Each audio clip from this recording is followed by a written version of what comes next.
किते ज़र्ब किते तक़सीम हाँ, मैं किस्सा एक अजीम हाँ, किते ज़र्ब किते तक़सीम हाँ। तेरे अंदर किसने पाई मेरे लिए नफरत दे बीज, मेरे लिए नफरत दे बीज। तेरी छावे कदे न मोली मेरे खिड़े रहन दे रीज, मेरे खिड़े रहन दे रीज।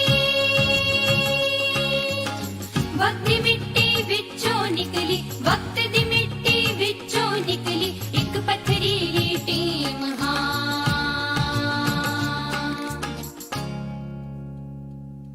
मैं किस्सा एक अजीम हाँ, किते ज़र्ब किते तक़सीम हाँ,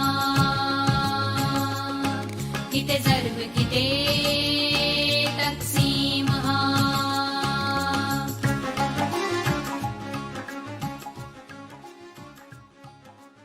ਮੰਚ ਦੇ ਇਸ ਮੰਚ ਤੇ ਤੁਹਾਡਾ ਸਾਰਿਆਂ ਦਾ ਬਹੁਤ-ਬਹੁਤ ਸਵਾਗਤ। ਬੋਹੇਮੀਅਨ ਨਾਂ ਜਦੋਂ ਪਹਿਲੀ ਵਾਰ ਨਿਗਾਹ ਚੜਿਆ ਤਾਂ ਔਖਾ ਲੱਗਿਆ, ਫਿਰ ਪਤਾ ਲੱਗਿਆ ਇਹ ਉਹ ਲੋਕ ਹੁੰਦੇ ਨੇ ਕਲਾ ਦੀ ਦੁਨੀਆ ਦੇ ਜਿਹੜੇ ਅਣਗਾਹੇ ਰਾਹਾਂ ਨੂੰ ਗਾਉਂਦੇ ਨੇ, ਜਿਹੜੇ ਅਣਡਿੱਠੇ ਰਸਤਿਆਂ ਨੂੰ ਲੋਕਾਂ ਨੂੰ ਵੀ ਦਿਖਾਉਂਦੇ ਨੇ ਤੇ ਖੁਦ ਵੀ ਵੇਖਦੇ ਨੇ। ਔਰ ਇਹਨਾਂ ਰਸਤਿਆਂ ਨੂੰ ਦੇਖਣ ਦੀ ਪ੍ਰਕਿਰਿਆ ਦੇ ਵਿੱਚ ਹੀ ਅੱਜ ਅਸੀਂ ਤੁਹਾਡੇ ਸਾਹਮਣੇ ਪੇਸ਼ ਹੋਣ ਜਾ ਰਹੇ ਹਾਂ। ਅਸੀਂ ਜਦੋਂ ਅੱਜ ਇਹ ਪ੍ਰੋਗਰਾਮ ਸ਼ੁਰੂ ਕਰਨ ਲੱਗੇ ਹਾਂ ਤਾਂ ਮੇਰੇ ਨਾਲ ਅੰਮ੍ਰਿਤਸਰ ਤੋਂ ਡਾਕਟਰ ਜਸਮੀਤ ਨੇ, ਮੈਂ ਚੰਡੀਗੜ੍ਹ ਤੋਂ ਸ਼ਬਦੀਸ਼, ਔਰ ਜਲੰਧਰ ਸਾਡੇ ਦੋਨਾਂ ਦੇ ਵਿਚਾਲੇ ਪੈਂਦਾ, ਔਰ ਜਲੰਧਰ ਬੈਠੇ ਨੇ ਗੁਰਵਿੰਦਰ ਜੀ, ਔਰ ਉਹੀ ਇਸ ਸਾਰੇ ਕੁਝ ਦਾ ਮਰਕਜ਼ ਨੇ, ਉਹੀ ਇਸ ਸਾਰੇ ਕੁਝ ਦਾ ਕੇਂਦਰ ਨੇ। ਔਰ ਅਸੀਂ ਜਦੋਂ ਇਸ ਸਾਰੇ ਕੁਝ ਨੂੰ ਤੁਹਾਡੇ ਸਾਹਮਣੇ ਪੇਸ਼ ਕਰ ਰਹੇ ਹਾਂ ਤਾਂ ਜਦੋਂ ਅੰਮ੍ਰਿਤਸਰ ਤੋਂ ਅਸੀਂ ਥੋੜਾ ਅੱਗੇ ਜਾਵਾਂਗੇ ਅਟਾਰੀ ਦਾ ਬਾਰਡਰ ਆਵੇਗਾ ਤੇ ਅਟਾਰੀ ਦੇ ਬਾਰਡਰ ਤੋਂ ਅੱਗੇ ਲਾਹੌਰ ਸ਼ਹਿਰ, ਤੇ ਲਾਹੌਰ ਸ਼ਹਿਰ 'ਚ ਵੱਸਦੇ ਨੇ ਅਸਲਮ ਜੀ, ਮਲਕ ਅਸਲਮ ਜੀ, ਔਰ ਮਲਕ ਅਸਲਮ ਜੀ ਦਾ ਅੱਜ ਸੁਨਹਿਰੀ ਬੋਲ ਅਸੀਂ ਤੁਹਾਡੇ ਸਾਹਮਣੇ ਲੈ ਕੇ ਆਵਾਂਗੇ। ਮਲਕ ਜੀ ਸਾਡੇ ਸਾਹਮਣੇ ਉਹ ਕੰਮ ਕਰਨਗੇ ਜਿਹੜਾ ਕੰਮ ਸਾਰੀਆਂ ਸਰਹੱਦਾਂ ਨੂੰ ਜੋੜੇਗਾ, ਔਰ ਪ੍ਰੋਗਰਾਮ ਅਸੀਂ ਇਹ ਪੂਰੇ 4 ਸੈਗਮੈਂਟ ਦੇ ਵਿੱਚ ਸਾਡਾ ਹੋਏਗਾ। ਔਰ ਸਭ ਤੋਂ ਪਹਿਲਾਂ ਸੁਨਹਿਰੀ ਬੋਲ ਤੁਹਾਡੇ ਸਾਹਮਣੇ ਪੇਸ਼ ਕੀਤੇ ਜਾਣਗੇ, ਉਸ ਤੋਂ ਬਾਅਦ ਅਸੀਂ ਚਰਚਾ ਕਰਾਂਗੇ ਅੱਜ ਦੇ ਉਸ ਕਲਾਕਾਰ ਨਾਲ ਜਿਨੇ ਆਪਣੀਆਂ ਕੁਝ ਗੱਲਾਂ ਵੀ ਦੱਸਣੀਆਂ ਨੇ ਤੇ ਕੁਝ ਆਪਣੀ ਰਚਨਾ ਵੀ ਸਾਡੇ ਸਾਹਮਣੇ ਪੇਸ਼ ਕਰਨੀ ਹੈ। ਔਰ ਜਦੋਂ ਅਸੀਂ ਇਹਨਾਂ ਦੋਨਾਂ ਗੱਲਾਂ ਤੋਂ ਪਾਰ ਚਲੇ ਜਾਵਾਂਗੇ, ਔਰ ਜਦੋਂ ਤੁਸੀਂ ਉਹ ਚੀਜ਼ਾਂ ਦੇਖ ਚੁੱਕੇ ਹੋਵੋਗੇ, ਤੁਸੀਂ ਉਹਨਾਂ ਦੇ ਉੱਤੇ ਚਰਚਾ ਕਰੋਗੇ, ਇਹ ਸਾਡਾ ਤੀਸਰਾ ਸੈਗਮੈਂਟ ਹੋਏਗਾ। ਅੰਤ ਦੇ ਵਿੱਚ ਅਸੀਂ ਤੁਹਾਡੇ ਨਾਲ ਉਹ ਚੀਜ਼ਾਂ ਸਾਂਝੀਆਂ ਕਰਾਂਗੇ ਜਿਹੜੀਆਂ ਚੀਜ਼ਾਂ ਹੁਣ ਤੱਕ ਦੇ ਪ੍ਰੋਗਰਾਮ ਨਾਲੋਂ ਥੋੜ੍ਹੀਆਂ ਅਲੱਗ ਹੋਣਗੀਆਂ, ਕਿਉਂਕਿ ਅੱਜ ਦੇ ਪ੍ਰੋਗਰਾਮ ਦੇ ਅੰਤਮ ਹਿੱਸੇ ਦੇ ਵਿੱਚ ਸਾਡੇ ਨਾਲ ਪਰਮਜੀਤ ਜੀ ਸ਼ਾਮਲ ਹੋਣਗੇ, ਔਰ ਉਹ ਪਤਾਲ ਦੀ ਧਰਤੀ ਤੋਂ ਸ਼ਾਮਲ ਹੋਣਗੇ। ਪਤਾਲ ਦੀ ਧਰਤੀ ਜਿਹਨੂੰ ਅਮਰੀਕਾ ਕਿਹਾ ਜਾਂਦਾ, ਜਦੋਂ ਅਸੀਂ ਨਕਸ਼ੇ ਨੂੰ ਭਾਰਤ ਤੇ ਅਮਰੀਕਾ ਨਾਲ ਦੇਖਦੇ ਹਾਂ ਤਾਂ ਸਾਨੂੰ ਉਹ ਆਪਣੇ ਪਤਾਲ ਦੇ ਵਿੱਚ ਨਜ਼ਰ ਆਉਂਦਾ। ਗੱਲ ਕੀ ਕਿ ਅੱਜ ਅਸੀਂ ਪੂਰੀ ਦੁਨੀਆ ਦੀ ਸੈਰ ਕਰਾਂਗੇ ਇਸ ਮੰਚ ਦੇ ਉੱਤੋਂ, ਔਰ ਉਸ ਮੰਚ ਦੇ ਉੱਤੋਂ ਜਦੋਂ ਅਸੀਂ ਸੈਰ ਕਰਨ ਨਿਕਲਾਂਗੇ ਤਾਂ ਸਭ ਤੋਂ ਪਹਿਲਾਂ ਸੁਨਹਿਰੀ ਬੋਲ ਹਵਾਵਾਂ 'ਚ ਤਰਦੇ ਹੋਏ ਤੁਹਾਡੇ ਤੱਕ ਪਹੁੰਚਣਗੇ, ਔਰ ਉਹਨਾਂ ਬੋਲਾਂ ਦੀ ਖੁਸ਼ਬੂ ਤੋਂ ਬਾਅਦ ਅਸੀਂ ਅਗਲੇ ਹਿੱਸੇ ਦੇ ਵਿੱਚ ਚੱਲਾਂਗੇ। ਔਰ ਅਸੀਂ ਜਦੋਂ ਅਗਲੇ ਹਿੱਸੇ ਦੇ ਵਿੱਚ ਜਾਵਾਂਗੇ ਤਾਂ ਕੁਝ ਚਰਚਾ ਕਰਾਂਗੇ, ਪਰ ਉਸ ਚਰਚਾ ਤੋਂ ਪਹਿਲਾਂ ਅਸੀਂ ਸਿੱਧਾ ਚੱਲਦੇ ਹਾਂ ਲਾਹੌਰ, ਜਿਹੜਾ ਕਦੇ ਸਾਡੇ ਸਾਂਝੇ ਪੰਜਾਬ ਦੀ ਰਾਜਧਾਨੀ ਸੀ, ਸਾਡੀ ਕਲਚਰਲ ਰਾਜਧਾਨੀ ਵੀ ਸੀ। ਬਦਕਿਸਮਤੀ ਕਿ ਹਾਲਾਤ ਐਸੇ ਬਣੇ ਕਿ ਸਾਡੇ ਮੁਲਕਾਂ ਦੇ ਵਿੱਚ ਵੰਡ ਪੈਦਾ ਹੋਈ, ਔਰ ਉਸ ਵੰਡ ਨੇ ਤੇ ਸਾਨੂੰ ਕੁਝ ਇਸ ਤਰੀਕੇ ਦੇ ਨਾਲ ਵੰਡ ਦਿੱਤਾ ਕਿ ਸਾਡੇ ਰਾਹਾਂ ਦੇ ਵਿੱਚ ਇੱਕ ਕੰਡਿਆਲੀ ਵਾੜ ਵਿਛ ਗਈ। ਕਲਾਕਾਰ ਹਮੇਸ਼ਾ ਫੁੱਲਾਂ ਦੀਆਂ ਗੱਲਾਂ ਕਰਦੇ ਨੇ, ਹੁਣ ਵੀ ਅਸੀਂ ਚਾਹਾਂਗੇ ਕਿ ਉਹਨਾਂ ਸ਼ਬਦਾਂ ਦੀ ਖੁਸ਼ਬੂ ਆਵੇ ਸਾਡੇ ਪਾਰ, ਪਰ ਉਹ ਸਿਰਫ ਸਾਡੇ ਤੱਕ ਨਹੀਂ ਆਏਗੀ। ਅੱਜ ਉਹ ਖੁਸ਼ਬੂ ਸਾਰੀ ਦੁਨੀਆ ਤੱਕ ਜਾਏਗੀ, ਔਰ ਸਾਰੀ ਦੁਨੀਆ ਜਦੋਂ ਇਸ ਖੁਸ਼ਬੂ ਨੂੰ ਮਹਿਸੂਸ ਕਰੇਗੀ ਤਾਂ ਸ਼ਾਇਦ ਅਸੀਂ ਇਸ ਮਹਾਮਾਰੀ ਦੇ ਦਿਨਾਂ ਦੇ ਵਿੱਚ ਇਹ ਵੀ ਫੀਲ ਕਰਾਂਗੇ ਕਿ ਮਹਾਮਾਰੀਆਂ ਤੋਂ ਵੱਡੀ ਇੱਕ ਮਨੁੱਖਤਾ ਦੀ ਸੋਚ ਵੀ ਹੁੰਦੀ ਹੈ, ਜਿਹੜੀ ਸੋਚ ਸਾਨੂੰ ਬਹੁਤ ਸਾਰੇ ਸੰਕਟਾਂ ਤੋਂ ਪਾਰ ਲੈ ਕੇ ਜਾਂਦੀ ਹੈ। ਔਰ ਉਹਨਾਂ ਸੰਕਟਾਂ ਤੋਂ ਪਾਰ ਜਾਣ ਵਾਲੀਆਂ ਸੋਚਾਂ ਨੂੰ ਸਲਾਮ ਕਰਦੇ ਹੋਏ ਮੈਂ ਸਦਾ ਦਿੰਦਾ ਮਲਕ ਅਸਲਮ ਜੀ ਨੂੰ ਕਿ ਉਹ ਆਪਣੇ ਸੁਨਹਿਰੀ ਬੋਲ ਸਾਡੇ ਨਾਲ ਸਾਂਝੇ ਕਰਨ। ਇਸ ਤੋਂ ਅੱਗੇ ਅਸੀਂ ਫਿਰ ਚੱਲਦੇ ਹਾਂ।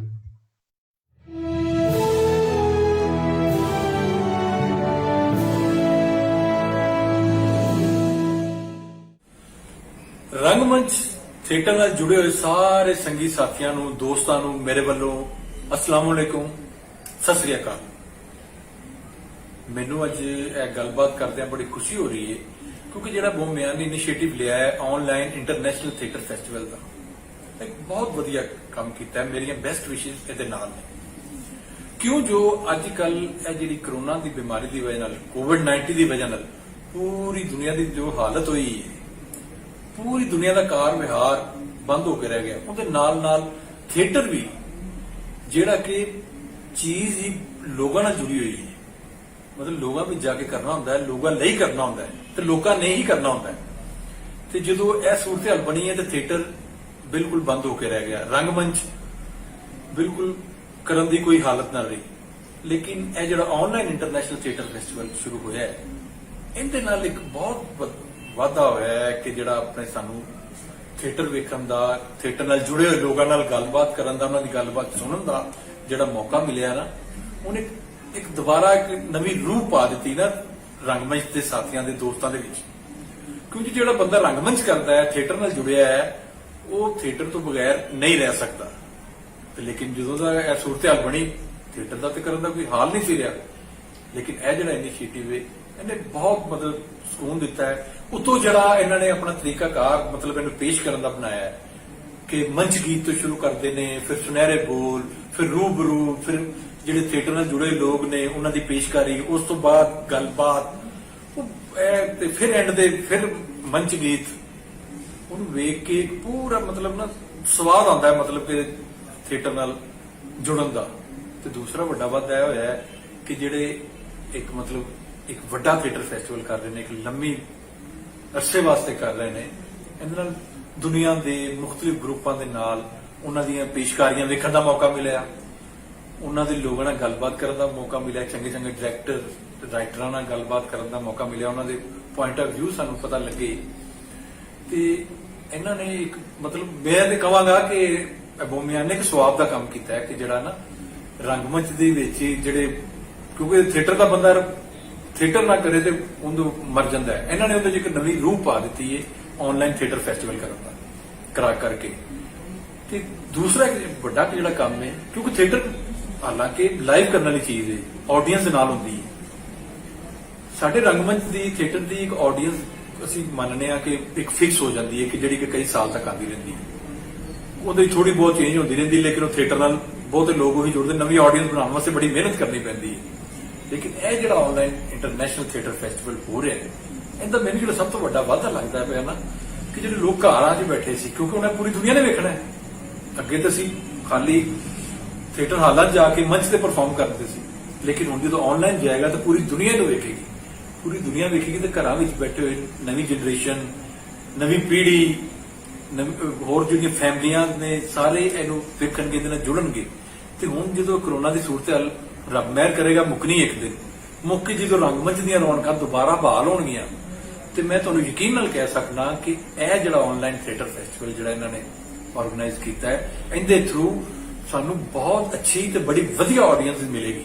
ਸਾਡੀ ਪਿਛਲੀ ਆਡੀਅנס ਦੇ ਨਾਲ ਥੀਏਟਰ ਨੂੰ ਤਰਸੀ ਹੈ, ਲੇਕਿਨ ਇਹ ਲੋਕ ਜਿਹੜੇ ਹੁਣ ਇਹ ਥੀਏਟਰ ਫੈਸਟੀਵਲ ਆਨਲਾਈਨ ਵੇਖ ਰਹੇ ਨੇ ਪੂਰੀ ਦੁਨੀਆ ਦੇ ਵਿੱਚ, ਤੇ ਸਾਡੇ ਮੁਲਕ ਵਿੱਚ ਤੁਹਾਡੇ ਵਾਲੇ ਪਾਸੇ ਹਰ ਪਾਸੇ ਜਿੱਥੇ ਉਹਨਾਂ ਨੂੰ ਥੀਏਟਰ ਦੀ ਇੱਕ ਉਹਨਾਂ ਦੇ ਅੰਦਰ ਵੀ ਰਮਕ ਜਾਗੇਗੀ, ਥੀਏਟਰ ਨੂੰ ਸਮਝਣਗੇ।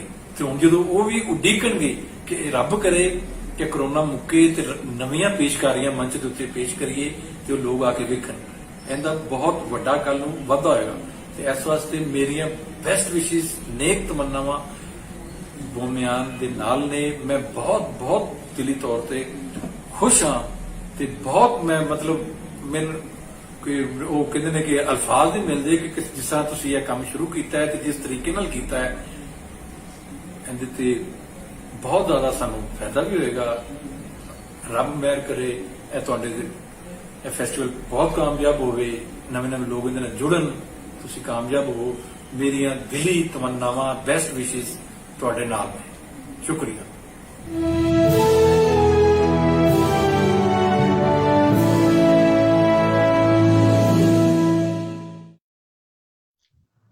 ਸੁਨਹਿਰੀ ਬੋਲ ਅਸੀਂ ਸੁਣੇ ਮਲਕ ਜੀ ਦੇ, ਮਲਕ ਅਸਲਮ ਜੀ ਜਦੋਂ ਬੋਲ ਰਹੇ ਸਨ ਤਾਂ ਮੈਨੂੰ ਬੁੱਲਾ ਨਾਟਕ ਯਾਦ ਆਇਆ ਜਿਹੜਾ ਉਹ ਪੰਜਾਬ ਕਰਨ ਆਏ ਸਨ।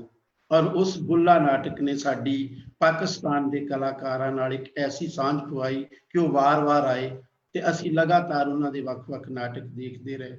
ਪੰਜਾਬ ਦਾ ਇੱਧਰਲਾ ਨਾਟਕ ਉੱਥੇ ਲਾਹੌਰ ਦੇ ਵਿੱਚ ਕਿੰਨੀ ਵਾਰ ਹੋਇਆ ਔਰ ਉਹ ਸਾਡੇ ਨਾਟਕਾਂ ਨੂੰ ਦੇਖਦੇ ਰਹੇ। ਹਾਲਾਤ ਹਮੇਸ਼ਾ ਸਾਵੇਂ ਨਹੀਂ ਰਹਿੰਦੇ, ਹਮੇਸ਼ਾ ਇਕਸਾਰ ਨਹੀਂ ਰਹਿੰਦੇ, ਬਦਲਦੇ ਰਹਿੰਦੇ ਨੇ, ਪਰ ਫੇਜ਼ ਲੰਘ ਜਾਂਦੇ ਨੇ।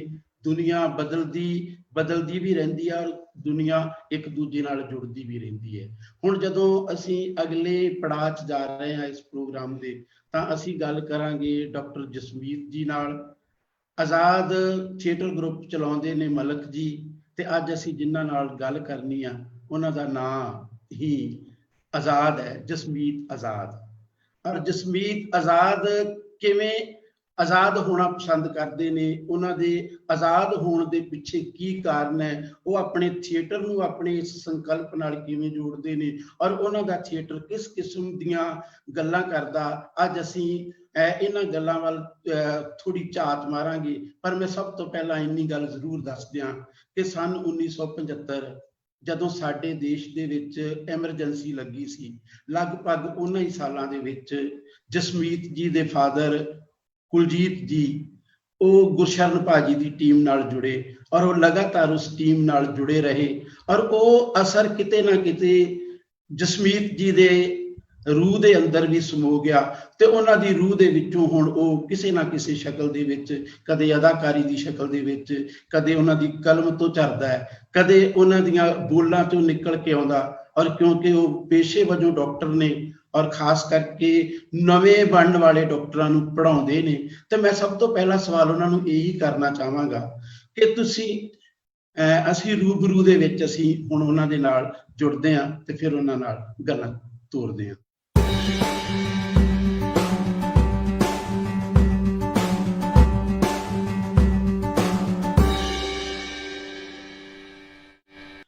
ਹਾਂਜੀ ਜਸਮੀਤ ਜੀ।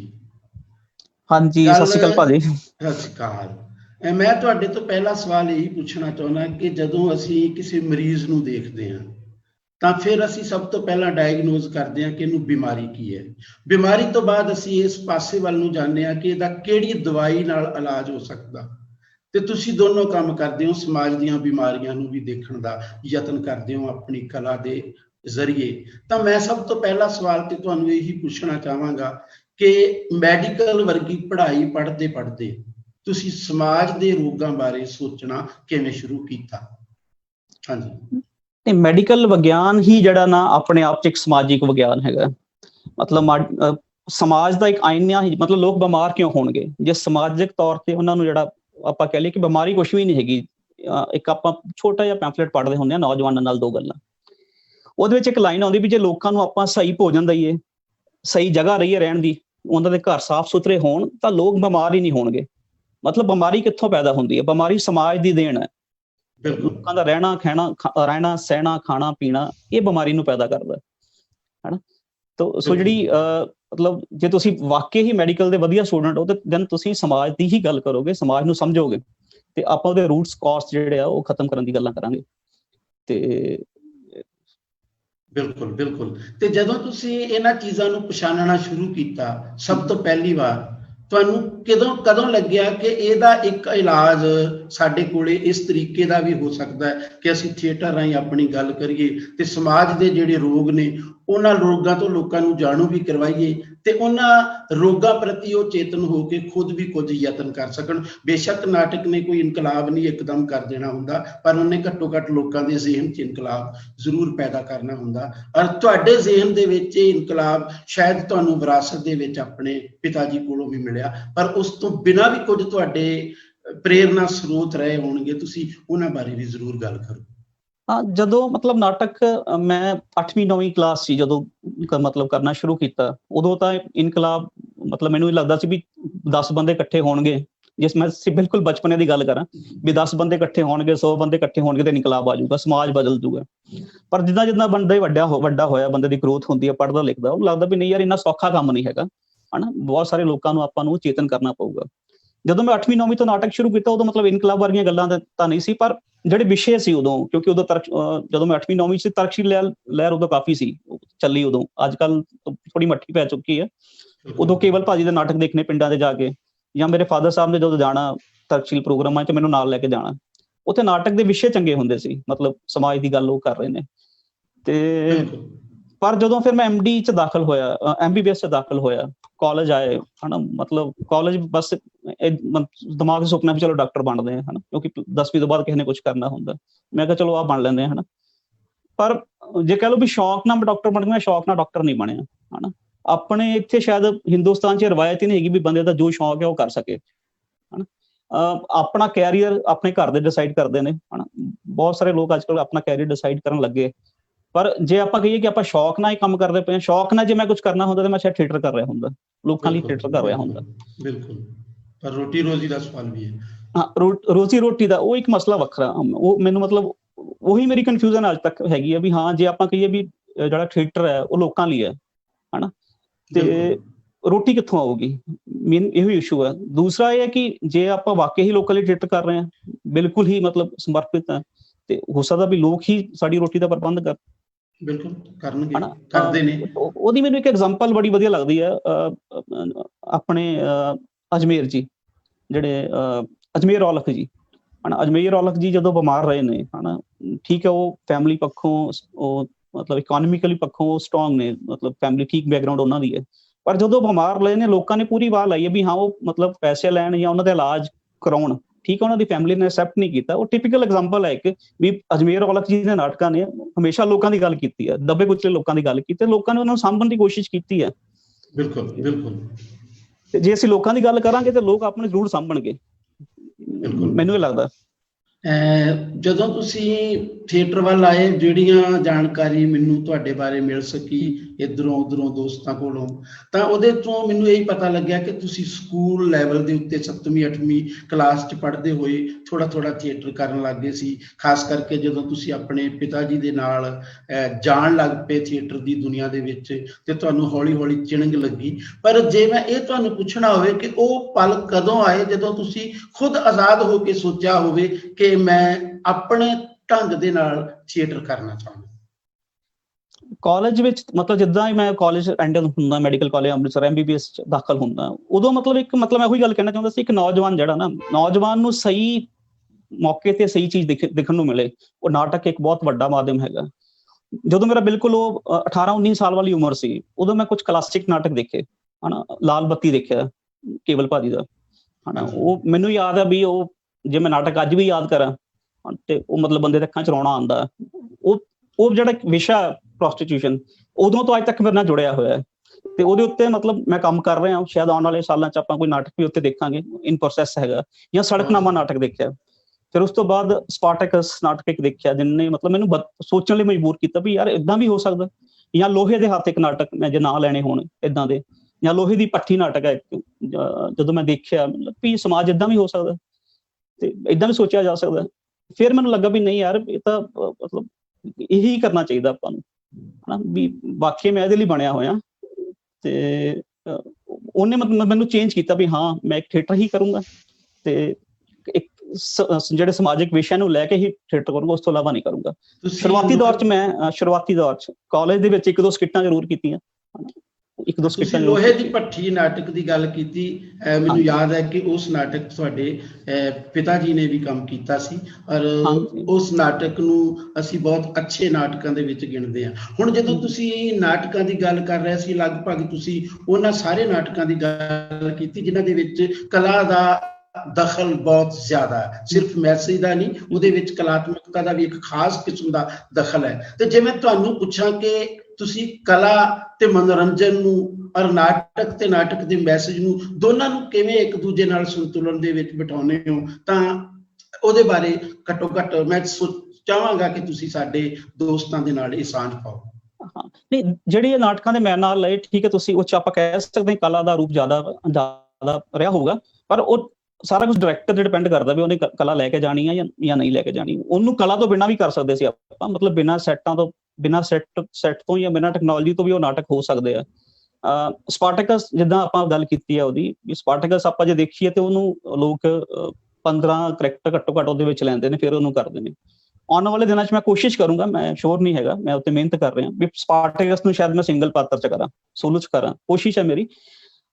ਪਰ ਜਿੱਦਾਂ ਇਹ ਨਾ ਕਿ ਕਲਾ ਲਈ ਜਾਂ ਕਲਾ ਸਮਾਜ ਲਈ, ਬਿਲਕੁਲ ਮੈਨੂੰ ਲੱਗਦਾ ਵੀ ਕਲਾ ਜਿਹੜੀ ਆ ਉਹ ਸਮਾਜ ਲਈ ਹੈ, ਹਨਾ, ਤੇ ਉਹਦੇ ਵਿੱਚ ਕਲਾ ਮਤਲਬ ਇੱਕ ਥਾਟ ਪ੍ਰੋਸੈਸ ਜਿਹੜੀ ਉਹ ਬਿਲਡ ਕਰਦੀ ਆ ਲੋਕਾਂ ਦੇ ਵਿੱਚ, ਤੇ ਕਲਾ ਥਾਟ ਦੇਣ ਦੇ ਲਈ ਹੈ। ਕਲਾ ਦੇ ਥਰੂ ਆਪਾਂ ਆਪਣਾ ਥਾਟ ਦੇ ਸਕਦੇ ਹਾਂ, ਆਪਣੀ ਪੋਲਿਟਿਕਸ ਦੇ ਸਕਦੇ ਹਾਂ।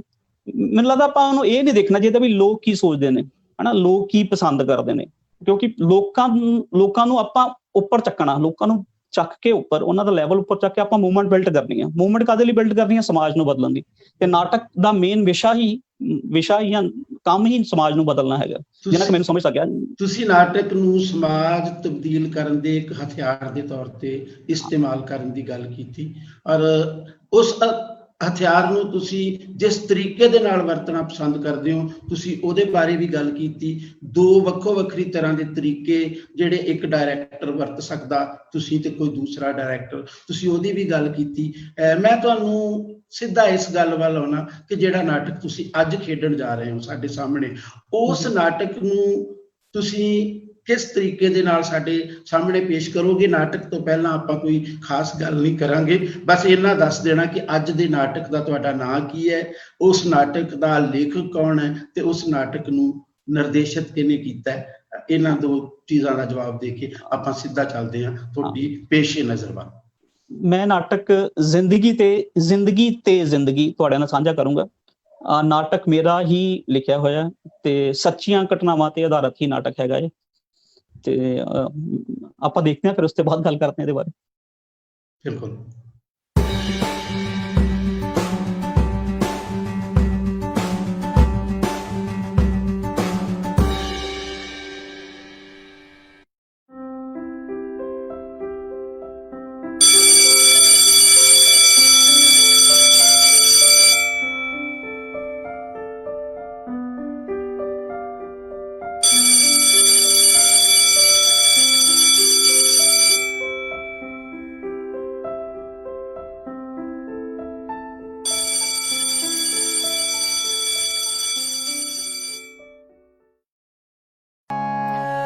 ऐ जिंदगी ऐ जिंदगी ऐ जिंदगी ऐ जिंदगी तू तो जिंदा होने दा एहसास सी, तेरे नाल तुरने दा एह विश्वास सी। चाहते थो जिंदगी धड़कन दी भी आस सी, गीतां ते झूम के नचण दी भी आस सी। मड़का दे नाल चलण दी ते तो आस सी, मड़का दे नाल चलण दी ते तो आस सी। ऐ जिंदगी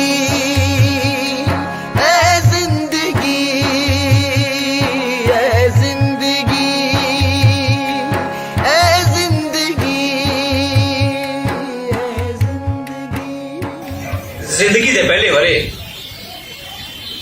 बचपन च बीतते ते कुछ को वरे किताबी पढ़ाई में गुजरे। ਮਨੁੱਖਤਾ ਲਈ ਕੁਝ ਕਰ ਸਕਾਂ, ਇਹ ਸੋਚ ਮੈਂ ਮੈਡੀਕਲ ਕਾਲਜ MBBS ਵਿੱਚ ਦਾਖਲਾ ਲੈ ਲਿਆ।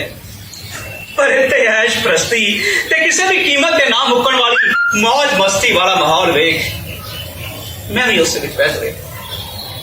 ਤੇ ਕੁਝ ਸਮਾਂ ਅਯਾਸ਼ੀ ਕਰਦੇ ਆ, ਮੋੜਾਂ ਤੇ ਖੜਦੇ ਆ, ਮਤਲਬ ਤੇ ਯਾਰਾਂ ਨਾਲ ਘਟੀਆ ਤੋਂ ਘਟੀਆ ਕਿਸਮ ਦੇ ਮਖੌਲ ਕਰਦੇ ਆ ਤੇ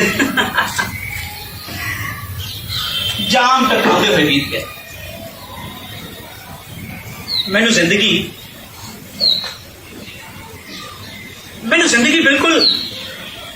ਬਿਲਕੁਲ ਨੀਰਸ ਮਹਿਸੂਸ ਹੋ ਰਹੀ ਸੀ।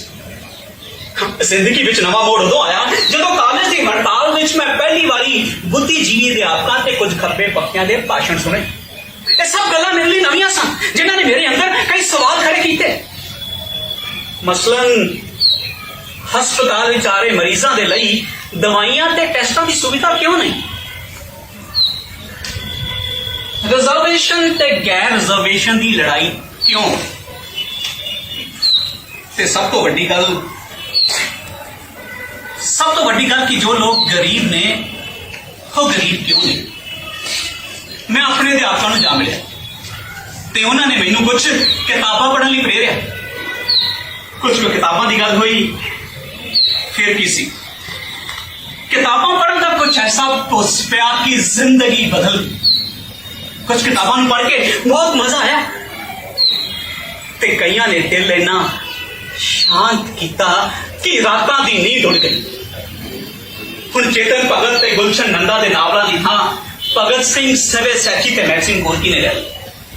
ਮੈਂ ਰੂਸ ਵਿੱਚ ਹੋਏ ਇਨਕਲਾਬ ਬਾਰੇ ਪੜ੍ਹਿਆ, ਮੈਂ ਚੀਨ ਦੇ ਇਨਕਲਾਬ ਬਾਰੇ ਪੜ੍ਹਿਆ, ਫੀਡਲ ਕਾਸਟਰੋ ਦੀ ਅਗਵਾਈ ਵਿੱਚ ਹੋਏ ਕਿਊਬਾ ਦੇ ਇਨਕਲਾਬ ਬਾਰੇ ਪੜ੍ਹਿਆ। ਪੜ੍ਹ ਕੇ ਦਿਮਾਗ ਜਿਵੇਂ ਹਿੱਲ ਜਾ ਗਿਆ। ਅਹਿਸਾਸ ਹੋਇਆ ਕਿ ਮਨੁੱਖ ਆਪਣੇ ਆਪ 'ਚ ਕਿੰਨੀ ਵੱਡੀ ਤਾਕਤ ਹੈ। ਇਹਨਾਂ ਮੁਲਕਾਂ ਨੇ ਲੋਕਾਂ ਨੂੰ ਨਾਲ ਲੈ ਕੇ ਸਿਹਤ, ਸਿੱਖਿਆ, ਸਨਅਤ ਤੇ ਖੇਤੀਬਾੜੀ ਵਿੱਚ ਜੋ ਮੁਕਾਮ ਹਾਸਲ ਕੀਤਾ ਉਸ ਨੂੰ ਵੇਖ ਕੇ ਕੋਈ ਵੀ ਦੰਗ ਰਹਿ ਜਾਓ। ਕਿਆ ਕਿਸੇ ਨੂੰ ਵੀ ਰੋਟੀ, ਪਾਣੀ, ਰਹਿائش ਜਾਂ ਰੁਜ਼ਗਾਰ ਦੀ ਕੋਈ ਚਿੰਤਾ ਹੀ ਨਹੀਂ ਸੀ? ਤੇ ਸਮਾਜਿਕ ਬੁਰਾਈਆਂ ਦਾ ਤਾਂ ਜਿਵੇਂ ਇਹਨਾਂ ਮੁਲਕਾਂ ਚੋਂ ਖਾਤਮਾ ਹੋ ਚੁੱਕਾ ਸੀ। ਨਸ਼ੇ, ਔਰਤਾਂ ਤੇ ਹੋ ਰਹੇ ਜ਼ੁਲਮ, ਮੰਗਤੇ ਤੇ ਵਹਿਸ਼ਾਗਰਦੀ ਦਾ ਦੂਰ ਤੱਕ ਕੋਈ ਨਾਮੋ ਨਿਸ਼ਾਨ ਤੱਕ ਨਹੀਂ ਸੀ। ਕਿਊਬਾ ਬਾਰੇ ਪੜ੍ਹਦੇ ਜਿਸ ਵਿਅਕਤੀ ਤੋਂ ਮੈਂ ਸਭ ਤੋਂ ਵੱਧ ਪ੍ਰਭਾਵਿਤ ਹੋਇਆ ਉਹ ਸੀ ਡਾਕਟਰ ਅਰਨੈਸਟੋ ਚੀ ਗਵੇਰਾ, ਇੱਕ ਡਾਕਟਰ ਜੋ ਅਰਜਨਟਾਈਨਾ ਦੇ ਵਿੱਚ ਪੈਦਾ ਹੋਇਆ ਤੇ ਆਪਣੀ ਡਾਕਟਰੀ ਦੀ ਪੜ੍ਹਾਈ ਦੇ ਦੌਰਾਨ ਆਪਣੇ ਦੋਸਤ ਨਾਲ ਮਿਲ ਆਪਣੇ ਦੇਸ਼ ਦੇ ਲੋਕਾਂ ਦਾ ਰਹਿਣ ਸਹਿਣ ਵੇਖਣ ਮੋਟਰਸਾਈਕਲ ਤੇ ਨਿਕਲ ਪਏ ਤੇ ਆਪਣੇ ਦੇਸ਼ ਵਿੱਚ ਅੰਤਾਂ ਦੀ ਗਰੀਬੀ, ਬਿਮਾਰੀ ਤੇ ਭੁੱਖਮਰੀ ਨਾਲ ਲਤਾੜੇ ਹੋਏ ਲੋਕਾਂ ਨੂੰ ਵੇਖ ਚੇ ਗਵੇਰਾ ਨੇ ਦੇਖਿਆ ਸੀ ਇੱਕ ਇਨਕਲਾਬੀ ਡਾਕਟਰ ਬਣਨ ਤੋਂ ਪਹਿਲਾਂ ਤੁਹਾਨੂੰ ਇਨਕਲਾਬ ਦੀ ਲੋੜ ਪਏਗੀ। ਤੇ ਚੇ ਗਵੇਰਾ ਸਾਰੀ ਉਮਰ ਲੋਕਾਂ ਦੀ ਮੁਕਤੀ ਲਈ ਲੜਦਾ ਰਿਹਾ। ਉਸਨੇ ਪੂਰੀ ਦੁਨੀਆ ਨੂੰ ਆਪਣਾ ਬਣਾ ਲਿਆ। ਚੇ ਗਵੇਰੇ ਨੂੰ ਪੜ੍ਹ ਕੇ ਮੈਂ ਸੋਚਿਆ ਕਿ ਕਿਉਂ ਨਾ ਮੈਂ ਵੀ ਭਾਰਤ ਘੁੰਮ ਕੇ ਵੇਖਾਂ। थोड़ा सोचा तो लगा कि शायद ये संभव नहीं है फिलहाल मेरे लिए। फिर मैं सोचा कि क्यों ना शुरुआत में अपने शहर तो करा। मैं अपने अध्यापकों के दोस्तों मित्रों ਨਾਲ ਗੱਲ ਕੀਤੀ ਤੇ ਆਪਣੇ ਸ਼ਹਿਰ ਤੋਂ ਸ਼ੁਰੂ ਕਰਨ ਦਾ ਫੈਸਲਾ ਕੀਤਾ। ਸ਼ਹਿਰ ਵਿੱਚ ਸ਼ਾਪਿੰਗ ਮਾਲ, ਸਿਨੇਮੇ ਘਰ, ਰੈਸਟੋਰੈਂਟ ਤਾਂ ਬਹੁਤ ਵੇਖੇ ਸੀ, ਪਰ ਇਸ ਵਾਰ ਸ਼ੁਰੂਆਤ ਭਗਤ ਸਿੰਘ ਦੇ ਕਹੇ ਅਨੁਸਾਰ ਬਸਤੀਆਂ ਤੋਂ ਕਰਨੀ ਸੀ। मैं अपना बैग, कुछ दवाइयां ते होर समान लै अपना मोटरसाइकिल लै बस्तियां वालों निकल गए ते जल्दी मैं एक इलाके में पहुंचा, रामनगर कलोनी दे बाहर मैं अपना मोटरसाइकिल ला बस्ती के अंदर वालों चल पे ते लोग मेरे वाल इंज वेख रहे सी जिवें मैं कोई सरकारी स्कीम लैके आया हूं। अजे मैं बहुत अगे नहीं सी गया कि लोगों ने मैनू पुछ ही लिया, साहब जी राशन कार्ड बनवाना आया? पाऊ जी मेरा पेंशन वाला कार्ड बना दो। ते मैं सोच रहा मैं सोच रहा सी कि किस तरह समय ਦੀਆਂ ਸਰਕਾਰਾਂ ਤੇ ਕੁਝ ਐਨਜੀਓਸ ਇਹਨਾਂ ਲੋਕਾਂ ਨੂੰ ਇਹਨਾਂ ਦੇ ਹੱਕ ਦੇਣ ਦੀ ਬਜਾਏ ਖੈਰਾਤ ਵਿੱਚ ਉਲਝਾਇਆ ਹੋਇਆ ਹੈ। ਮੰਗਤੇ ਬਣਾ ਕੇ ਰੱਖਿਆ ਹੋਇਆ ਇਹਨਾਂ ਨੇ ਲੋਕਾਂ ਨੂੰ। ਇੱਕ ਵਾਰ ਫੇਰ ਭਗਤ ਸਿੰਘ ਦੇ ਬੋਲ ਮੇਰੇ ਕੰਨਾਂ ਵਿੱਚ ਗੂੰਜੇ ਕਿ ਅਸੀਂ ਕਿਸੇ ਵੀ ਸਮੱਸਿਆ ਦਾ ਹੱਲ ਖੈਰਾਤ ਦੇ ਮਾਧਿਅਮ ਨਾਲ ਨਹੀਂ ਕਰ ਸਕਦੇ। ਮੈਂ ਉਹਨਾਂ ਨੂੰ ਦੱਸਿਆ ਕਿ ਮੈਂ ਸਰਕਾਰੀ ਹਸਪਤਾਲ ਵਿੱਚ ਡਾਕਟਰ ਹਾਂ ਤੇ ਤੁਹਾਡੇ ਦੁੱਖ ਤਕਲੀਫ ਤੇ ਜ਼ਿੰਦਗੀਆਂ ਬਾਰੇ ਜਾਣਨ ਆਇਆ ਤਾਂ ਕਿ ਕੁਝ ਕਰ ਸਕਾਂ। ਇਸ ਤੋਂ ਪਹਿਲਾਂ ਕਿ ਮੈਂ ਕੁਝ ਹੋਰ ਕਹਿੰਦਾ, ਇੱਕ 16-17 ਸਾਲਾਂ ਦਾ ਮੁੰਡਾ ਜਿਵੇਂ ਬੋਲ ਹੀ ਪਿਆ।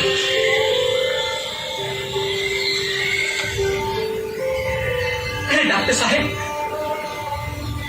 अरे काहे की जिंदगी है हमारी। सारा दिन तो बस 2 वक्त के खाने के जुगाड़ में लगे रहते हैं और बदले में मिलती है बस गालियां।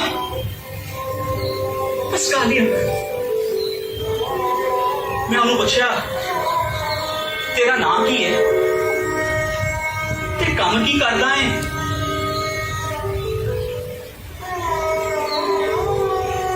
काम डॉक्टर साहब,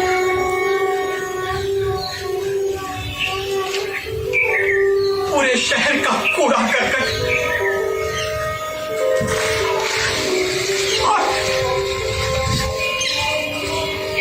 और गंदगी उठाता हूं,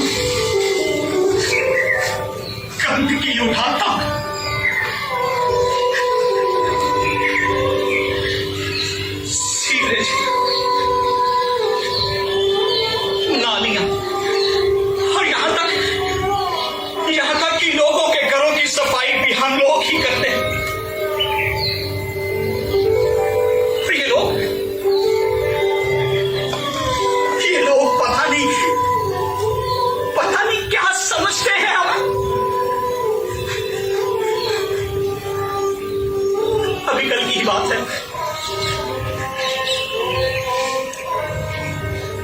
कि एक गटर की सफाई करने के बाद मैंने गलती से पीने के लिए पानी मांग लिया और वो बाबूजी मेरी आंखों के सामने टट्टी धोने वाले मग्गे में पानी लेकर आए और बोले ले पी ले।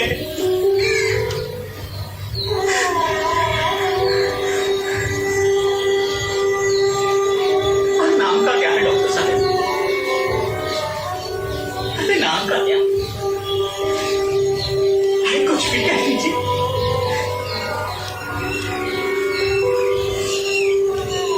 माने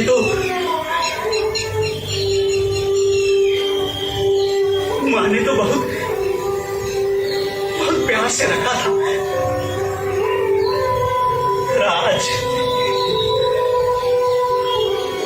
राजकुमार,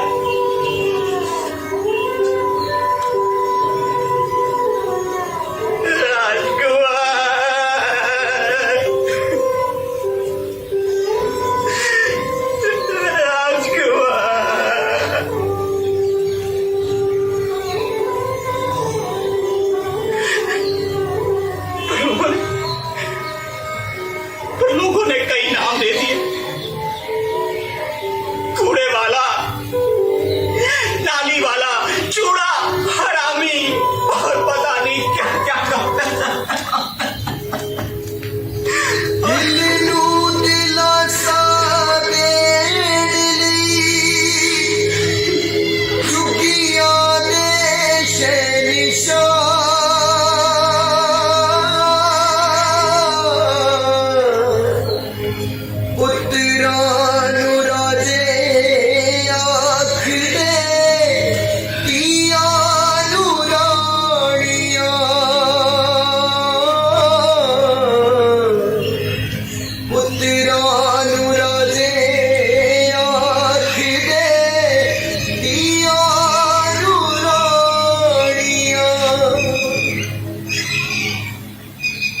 उस मुंडे की गल सुन धक्का जिहा लगा कि एक ऐसे समाज में रह रहे हैं जिथे असी इंसान नूं इंसान समझण तो गुरेज कर रहे हैं। मैनूं अफसोस ते हैरानी सी कि पूरे शहर की सफाई करने वाले लोगों के घर इन्नी भयंकर हालत विच क्यों। चारे पासे गंदे पानी ते स्क्रैप ते ढेर, हवा विच मनुखी ते जानवर दे मल दी बदबू, अध नंगे जे गली विच खेडी जा रहे बच्चे ते मक्खियां मच्छरां लिए जगह जिवें स्वर्ग हो। खैर मैं अपने आप को संभालते हुए अपने आप को चिक्कड़ ते पानी तो बचाउंदियां एक घर ते दस्त ते प्लास्टिक ते लकड़ की मदद नाल बने एक झुग्गी नुमा घर दे बाहर एक 60-70 साल की माता ते 12 साल की बच्ची बैठे रात के खाने का बंदोबस्त कर रहे। वो बच्ची मेरे वाल वेख रही सी ते मैं कुछ औखा औखा महसूस कर रहा सी। इन्ना औखा कि मेरे तो जरिया नहीं सी जा रहा। उसने अखां दे डूंगे नीला पिछे जरूर कुछ सी। मैं उन्होंने को जाऊं ना नमस्ते क्या पता नहीं वो बच्ची उठ के अंदर तो चले। मैं माता नूं दस्या माता जी मैं सरकारी हस्पताल में डॉक्टर हाँ ते तुहाडी सेहत की जांच करन आया।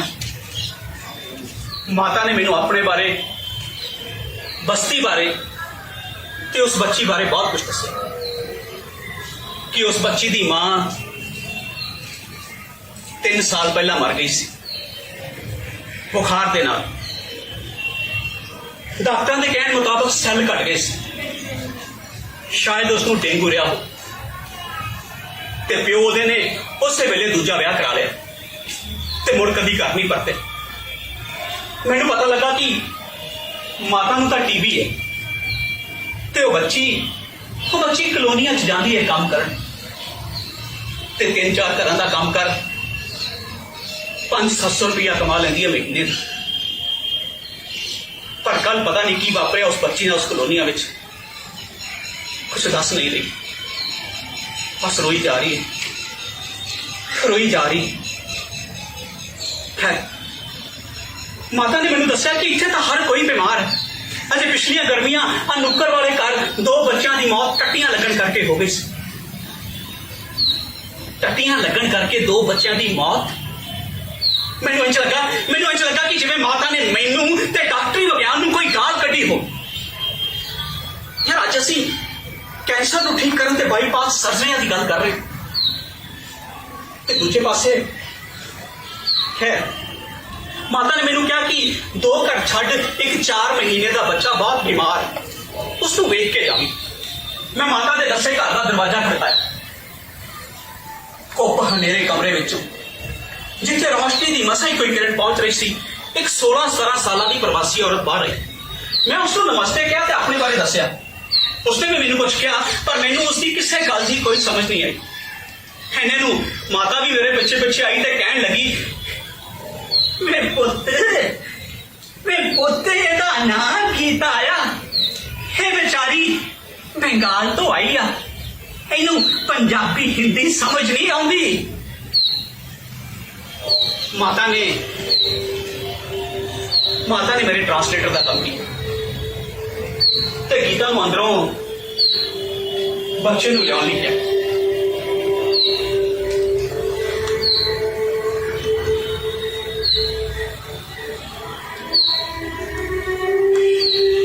जिवें गीता अपने 4 महीने के बच्चे को लैके आई तो मैं वेख्या कि बच्चे को तेज बुखार है। जिवें बच्चे को मैं अपने हाथों में लिया तो मैनू इंज लगा कि जिवें मैं किसी पिंजर को फड़िया होवे उसकी हड्डियां की चुभन मैनू महसूस हो रही सी। बच्चा जिवें मेरे हाथों चों तल जा रहा सी।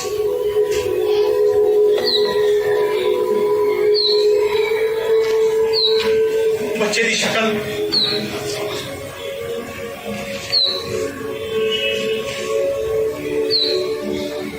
बच्चे की शक्ल कि वो वाकई किसी इंसान का बच्चा सी।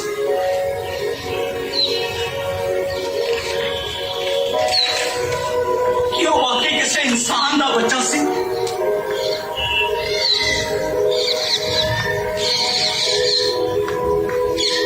बच्चे की जांच करने तो बाद मैनू पता लगा कि बच्चे नूं तां निमोनिया है। मैं गीता नूं कहा देखो बच्चा गंभीर कुपोषण का शिकार है, इसकी छाती जाम है ते साह बहुत तेजी नाल चल रहे हैं, इसनूं जल्द तो जल्द हस्पताल ले जाओ। इस तो पहले कि मैं कुछ और कहंदा कोल खड़ी माता फिर बोल पई, मेरे पुत्र तू ही इलाज कर दे इस बेचारे दा। पैसे है नहीं साडे कोल हस्पताल जाण दोगे, पैसे है नहीं साडे कोल हस्पताल जाण दो। मैं बैग विचों कुछ दवाइयां कट गीता नूं दित्ती ते हिदायत दित्ती देखो 6 महीने तक बच्चे नूं सिर्फ अपने दुध देना, जिन्नी बार भी बच्चा पीवेगा उन्ना ही चंगा है। हाँ सच एक गल हो, जदों बच्चा 6 महीने का पूरा हो जाए इसको ऊपर लिखा मतलब खाना पीना देना शुरू कर देना, ठीक हो जाएगा, ठीक हो जाएगा, ठीक हो जाएगा। पर एक सवाल मेरे मन अंदर कर गया कि वो बच्चा 6 महीने का पूरा होने तक जिंदा भी रह सकेगा। वैसे भी सरकारी आंकड़े कहते हैं कि हिंदुस्तान में हर रोज 9000 बच्चों की मौत केवल कुपोषण करके हो जाती। क्यों बच्चा भी उन्हें आंकड़ियों का हिस्सा बन जाए, मैनू नहीं पता। जे सोटाए सड़ने जे डोबाए मरदे सब केरी लो सिर वरदे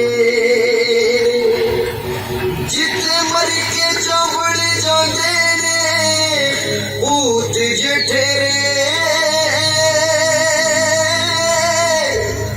तू मगदारी में सूरजा कमिया दे वेड़े तू मगदारी में सूरजा कमिया दे वेड़े तू मगदारी में सूरजा कमिया दे वेड़े। कुछ दिनों बाद मैं अपना बैग के समान फिर चुक शायद एक दूसरे इलाके बांग्ला बस्ती पहुंचे। बस्ती के बाद मैंने मशीनी युग का एक अजीब नमूना वेखने मिले। एक घुमियार मोटर के उत्ते घड़े ते दीवे बना रहा सी, दिवाली कोल सी। पर की ना लोगों के घर च भी कदी दिवाली आती है। खैर मैं तंग गलियां चो लंघ बस्ती के अंदर दाखिल होया। ये गलियां इन्नियां तंग सी कि इको समय 2 लोगों का लंघना भी मुश्किल सी। गंदियां ते सलाबियां हुई कंधां, हवा में अजीब सी किस्म की बदबू। पता नहीं सी लगता कि ये बदबू कितों आ रही। इको ही कमरे में सौन लई मजबूर परिवार के 8 तो 10 जी। वो कमरा सी या भेडां दा वाड़ा मैनू नहीं पता। स्क्रैप के ढेर चों तांबा ते लोहा कढ़दे छोटे छोटे बच्चे, उन्हां दी मावां नानियां ते दादियां। मैं उन्हां कोल जा उन्हां नूं नमस्ते कहा ते अपने बारे दस्सिया ते पुछया माता जी तुहानूं पता है कि सरकारी हस्पताल में जनेपे ते 5 साल तक दी कुड़ियां दा इलाज बिल्कुल मुफ्त हुंदा है। इसलिए जनेपा कदे भी घरे नहीं कराउणा, सरकारी सुविधावां दा फायदा लो। इस तो पहला कि मैं कुछ होर कहंदा कोल बैठा आदमी जिवें मेरे ते भड़क ही पिया।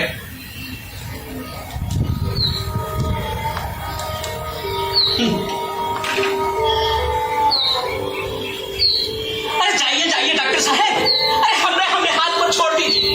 अरे क्या समझते हैं आप लोग हमें? अरे बेवकूफ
डॉक्टर ने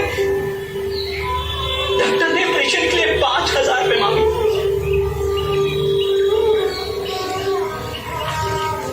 मैंने मना कर दिया,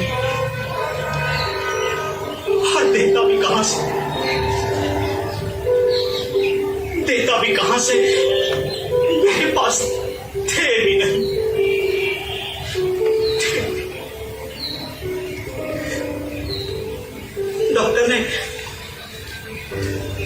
डॉक्टर ने बड़े अस्पताल जाने को कहा, और अस्पताल जाते समय मेरी बीवी दर्द से तड़पती हुई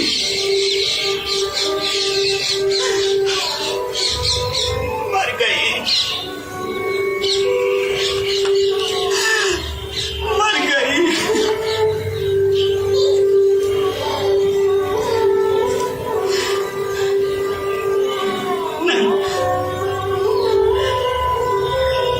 वो मरी नहीं,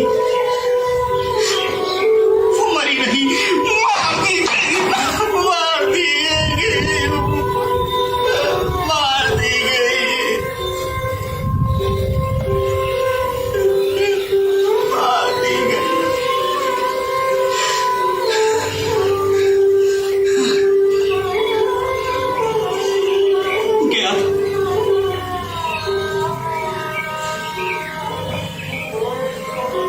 गया था मैं सरकारी अस्पताल, मुफ्त सेवाएं ले लूं। क्या लेके आया? लेके आया एक लाश।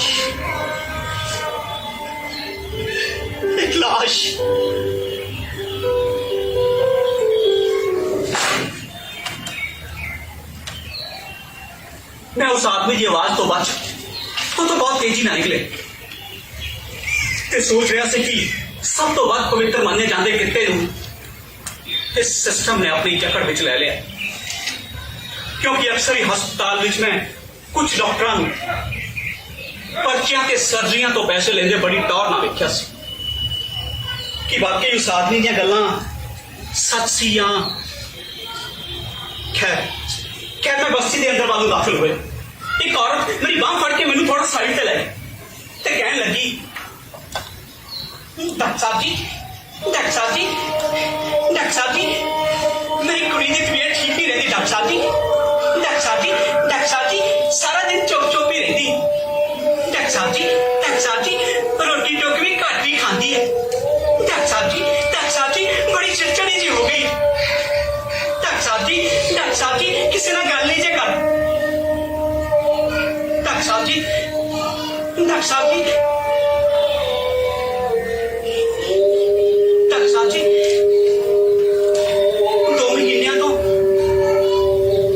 2 महीनों तो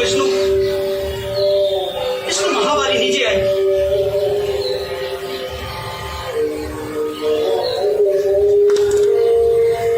मैं मानी मान के गवाच गया ते उन्हां कुड़ियां बारे सोचन लग पे ਜਿਹੜੀਆਂ रोटी के चंद टुकड़ियां बदले अपना जिस्म बेचदियां। उन्होंने खून की कमी नाल पीले पे सस्ते पाउडर की चमक नाल लकोए सावले चेहरे मेरी अखां दे अगे घूम रहे। और मैनू बुलांदी है, डॉक्टर साहब जी की होया? डॉक्टर साहब जी कुछ नहीं तुसी जो कह रहे सी ना उसका कारण खून की कमी हो सकती है। मैं बैग विचों आयरन दी गोलियां कट उस कुड़ी नूं दित्तियां ते नाल ही बैग विचों किट कट उस कुड़ी दा पेशाब दा टेस्ट किया।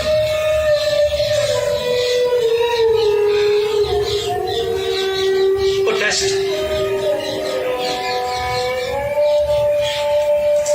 टेस्ट पॉजिटिव निकले। पॉजिटिव मतलब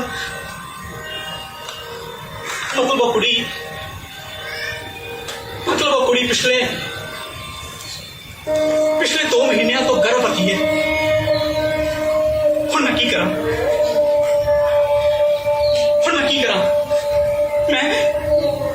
मैं उन्होंने कुछ नहीं दस सकिया, शायद उन्होंने ये सब पहला ही पता सी,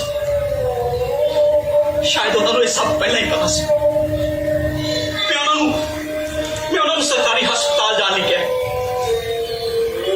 पर वो कुड़ी कभी हस्पताल गई मैनू नहीं पता। कूंज केरली कवाने, जिथे हार मन लई चावाने, जिथे अड़रिया ही मावाने, जिथे तियों होके परदियां ने,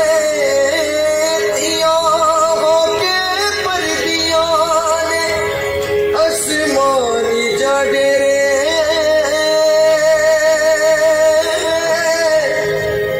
तू मगिदा नहीं वे सूरजा कमिया दे वेड़े,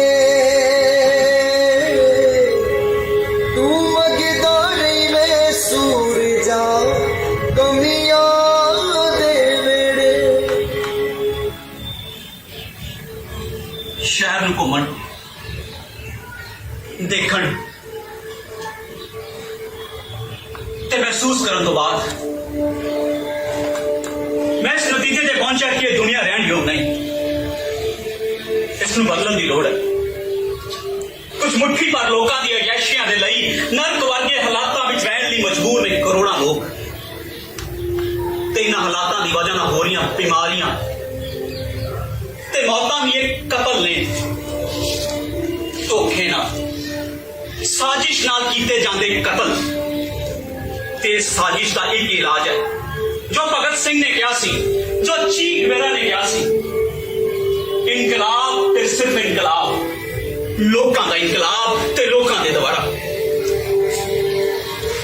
दुनिया में बहुत सारे लोग सिर्फ जीन ले आउंदे ने, पर बहुत सारे लोग जिंदगी नूं जिंदगी विच बदलण लई आउंदे ने। ये काम किरतियां दे हिस्से आया, नौजवानों के हिस्से आया, क्योंकि दुनिया के सिरजनहार तुसी हो। उठो भावें तुसी किसी भी धर्म नस्ल या जात दे हो, तुसी जो रोज खपदे हो, जलील हुंदे हो ते भुखे मरदे हो। आखिर कब तक तुसी इसे तरह जलील हुंदे ते मरदे रहोगे? तुसी एडी वड्डी ताकत हो जिसकी कोई बराबरता नहीं कर सकता। तुसी उस समुंदर हो जो सब कुछ समेट सकता है, जो सब कुछ तहस नहस कर सकता है। उठो ते ताकत को अपने हत्थां विच लैण लई मैदान विच कुद पाओ, अपनियां जंजीरां तोड़ो। तुहाडे सामने जितण लई पूरा संसार पिया है, तुहाडे सामने जितण लई पूरा संसार पिया है। उठो, सूही सवेर तुहाडा इंतजार कर रही है, सूही सवेर तुहाडा इंतजार कर रही है।